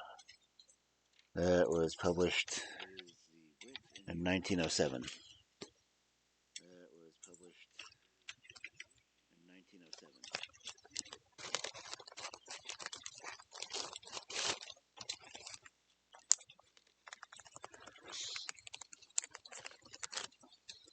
Yeah, I tend to have echo issues when I get too close because I've got the stream open both on my computer so I can do OBS, but I've also got my tablet next to me, so I've got it so I can pick that up, and the microphone tends to pick up either one of them.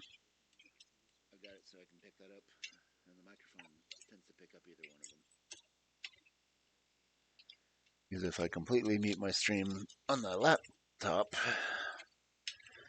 I've still got it coming through the tablet, but I do the tablet so I can make sure everything's going through right when I have the OBS screen open.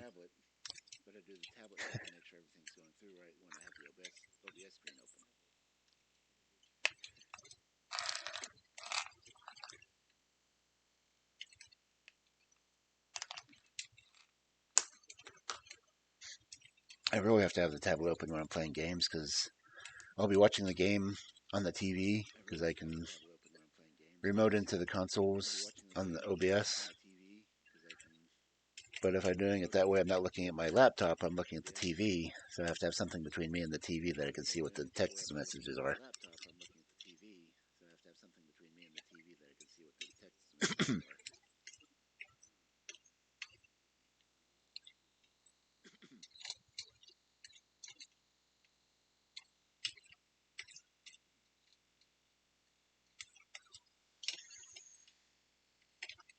When I first started doing the recordings on my old headset, it would pick up stuff. Yeah,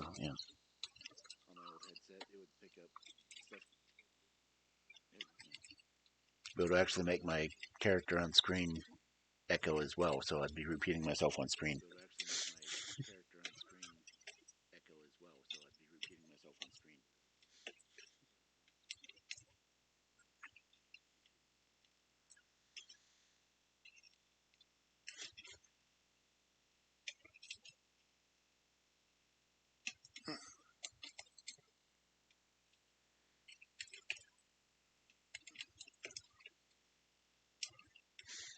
And when I first did the Edgar and Poe recordings the first time around, I was literally using a screen capture and just recording from my tablet.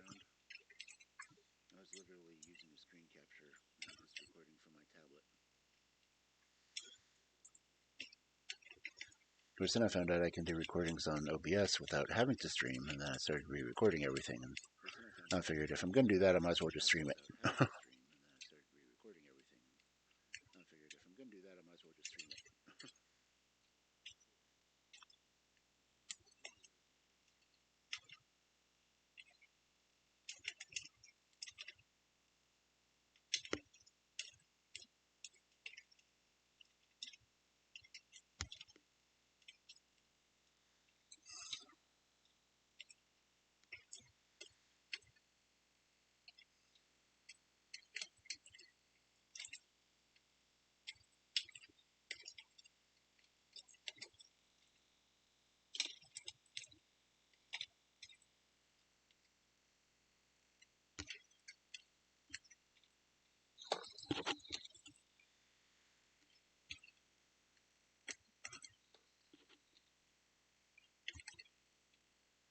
I'm kind of surprised I don't have these things memorized as often as I've read them.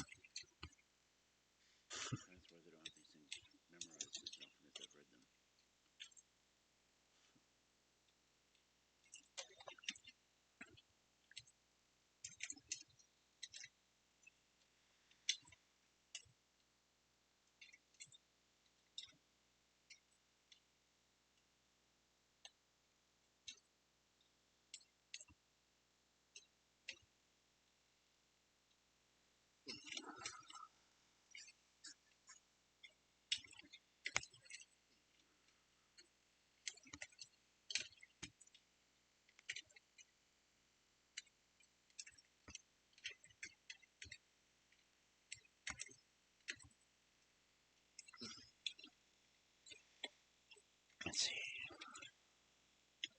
Streaming for 3 hours and 18 minutes so far. Not bad. Definitely something I don't get away with on the weekends.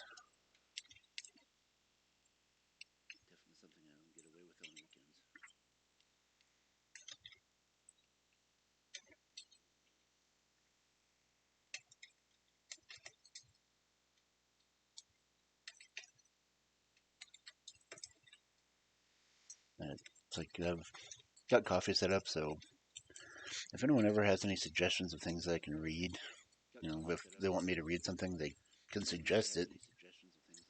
It's not like I have any trouble finding anything.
Of course, I kind of wish I had the money to get more artwork done, but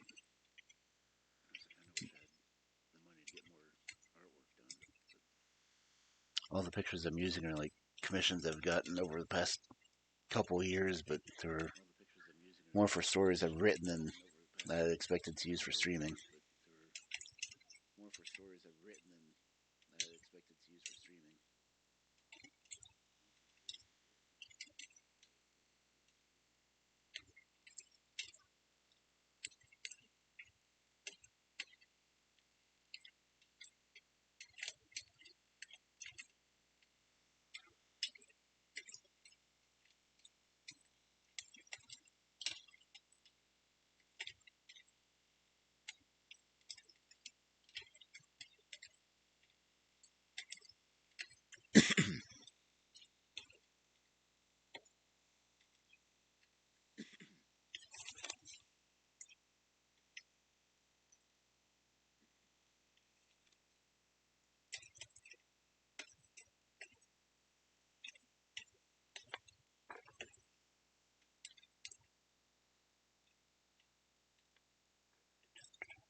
Okay, this last one read.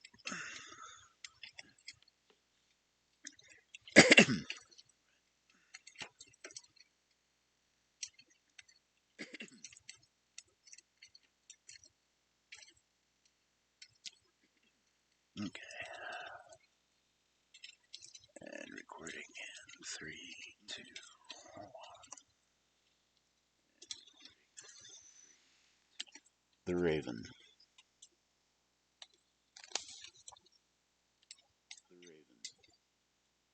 Once upon a midnight dreary, while I pondered, weak and weary, over a many quaint and curious volume of forgotten lore. While I nodded, nearly napping, suddenly there came a tapping, as of someone gently rapping at my chamber door. "'Tis some visitor," I muttered, tapping at my chamber door. "Only this, nothing more." Ah, distinctly I remember it was in the bleak December, and each separate dying ember wrought its ghost upon the floor. Eagerly I wished the morrow, vainly I had sought to borrow from my books a case of sorrow, sorrow for the lost Lenore, for the rare and radiant maiden from the angel's name Lenore, nameless here forevermore. And the silken, sad, uncertain rustling from each purple curtain thrilled me, filled me with fantastic terrors never felt before, so that now to still the beating of my heart I stood repeating, "'Tis some visitor entreating entrance at my chamber door, some late visitor entreating entrance at my chamber door. This it is, nothing more." Presently my soul grew stronger, hesitating, then no longer. "Sir," I said, "or madam, truly your forgiveness I implore. But the fact is, I was napping, and so gently you came rapping, and so faintly you came tapping, tapping at my chamber door, that I scarce was sure I heard you. Here I opened wide the door. Darkness there, and nothing more. Deep into that darkness peering, long I stood there, wondering, fearing, doubting, dreaming dreams nor mortal ever dared to dream before. But the silence was unbroken, and the stillness gave no token, and the only word there spoken was the whispered word, Lenore. Merely this, and nothing more. Back into the chamber turning, all my soul within me burning. Soon again I heard a tapping, somewhat louder than before. Surely, said I, surely that is something at my window lattice. Let me see, then, what threat is, and this mystery explore. Let my heart be still a moment, and this mystery explore. 'Tis the wind, and nothing more. Open here I flung the shutter, when with many a flirt and flutter, and there stepped a stately raven of the saintly days of yore. Not the beast of obeisance made he, not a minute stopped or stayed he, but with mien of lord and lady perched above my chamber door. Perched upon the bust of Pallas above my chamber door. Perched and sat, and nothing more. Then this ebony bird beguiling my sad fancy into smiling, by the grave and stern decorum of the countenance it wore. Though my crest is shorn and shaven thou, I said, art sure no craven? Ghastly grim and ancient raven, wandering from nightly shore. Tell me why thy lordly name is on the night's Plutonian shore. Quoth the raven, nevermore. Much I marveled this ungainly fowl to hear discourse so plainly, though its answer little meaning, little relevance bore. For we cannot help agreeing that no living human being ever yet was blessed with seeing bird above his chamber door, bird or beast upon the sculptured bust above his chamber door, with such a name as Nevermore. But the raven, sitting lonely on the placid bust, spoke only that one word, as if his soul in that one word he did outpour. Nothing farther than he uttered, not a feather than he fluttered, till I scarcely more than muttered, other friends have flown before. On the morrow he will leave me, as my hopes have flown before.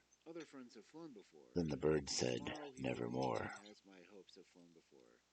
Startled at the stillness broken by a reply so aptly spoken.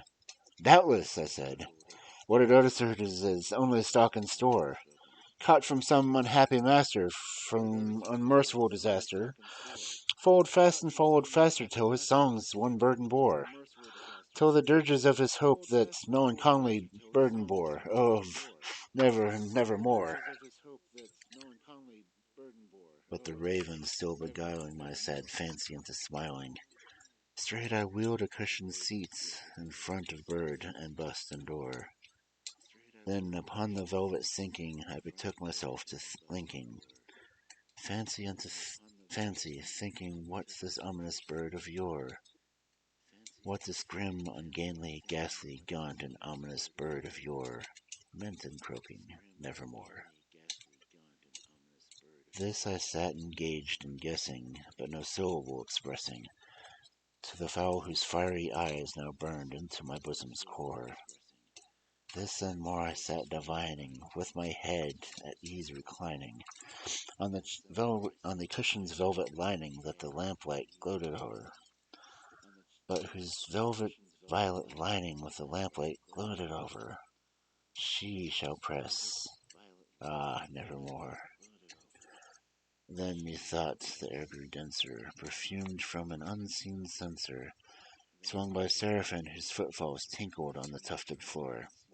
Wretch! I cried, Thy God hath lent thee, by these angels he hath sent thee, respite, none pence from thy memories of Lenore. Quaff, oh quaff this kind nepenthe, and forget his lost Lenore. Quoth the raven, nevermore. Prophet, I said, thing of evil, prophet still, if bird or devil, whether tempter sent, or whether tempest tossed thee here ashore. Desolate, yet all undaunted, on this desert island enchanted, on this home of horror haunted, tell me truly, I implore, is there balm of Gilead? Tell me, I implore. Quoth the raven, nevermore. Prophet, I said, thing of evil, prophet still, if bird or devil, by the heaven that bends above us, by the God that both adore, tell the soul with sorrow laden, if the distant shore Aden shall clasp a sainted maiden whom the angels name Lenore. Clasp a rare and radiant maiden whom the angels name Lenore. Quoth the raven, nevermore. Be that word a sign of parting, bird or fiend, I shrieked him starting. Get thee back into the tempest and night's Plutonian shore. Leave no black plume as a token that thy soul hath spoken. Leave my loneliness unbroken. Quit the bust above my door. Take thy beak from out my heart, and take thy form from off my door. Quoth the raven, nevermore. And the raven, never flitting, still is sitting on the pallid bust of Pallas above my chamber door. And his eyes have all the seeming of a demon that is dreaming, and the light over him seeming throws a shadow on the floor. And my soul from out that shadow that lies floating on the floor shall be lifted nevermore.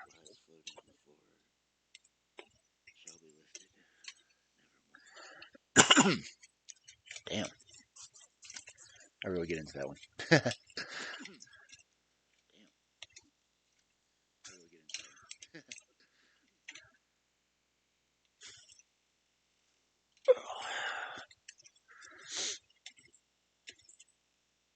Talk about him being a tormented soul. He's yelling at a bird.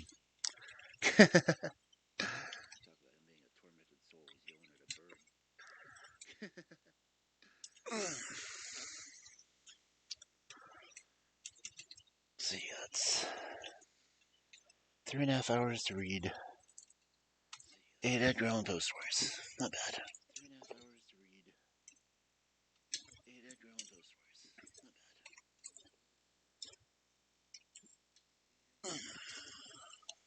Let's see, don't need the book up anymore.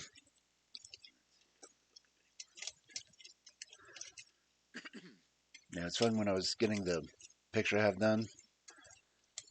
I was describing what I was going to be using it for to the artist who did it for me. And he goes, yeah, that sounds perfect. Let's do a whole Vincent Price look at it. I said, okay. That's what I wanted.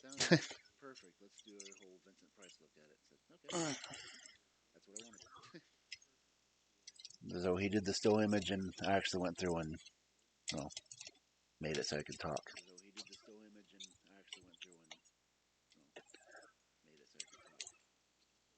Of course, when I'm playing games, I've got, let's see, switch to Xbox. A different character. Again, I literally edited the picture so it could talk.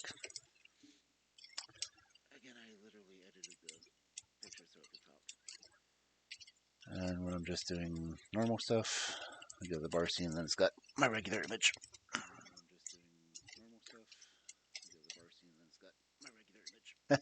The name that's on the book that I'm holding on there is actually the artist.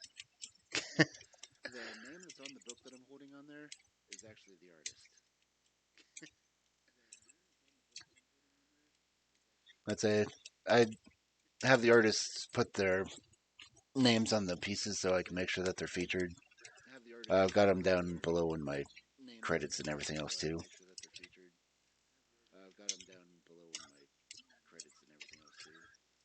Just like the picture I've got up now is actually the end of a story that I wrote, that they all end up in a bar.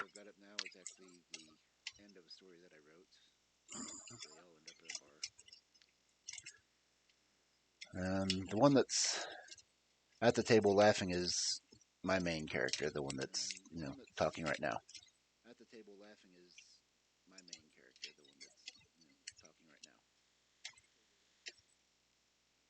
But eventually I'll go ahead and get more pictures edited so I can do different types of streams. Because I've got the one that's laughing is the one that I do my usual conversations and my story reading with. And the white one is my gaming slash adventure storyteller.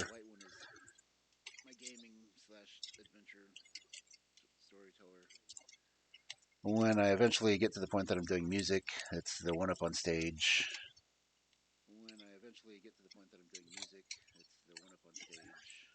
And if I ever do any cooking or talking about recipes or anything else, it's the one that's at the bar.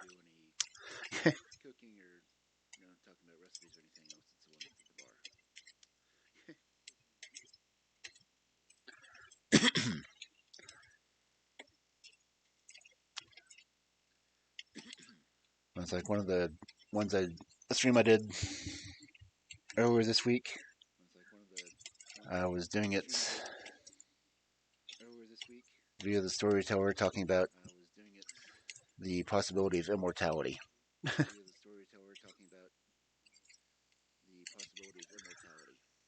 Let's see. Do I have a picture? Where's my lessons? Okay.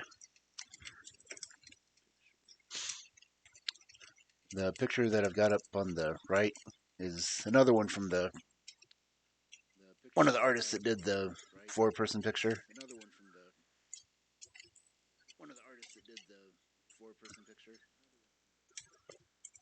But each of my different wolves has its own issues.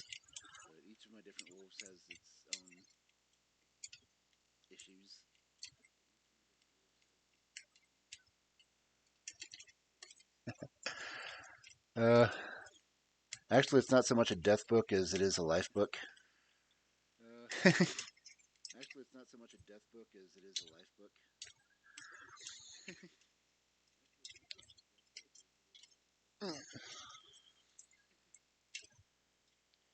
As I was did like a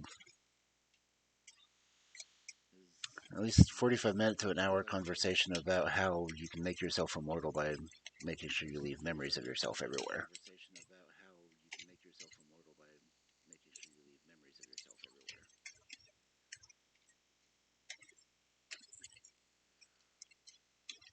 Let's see. I know I got that transferred already.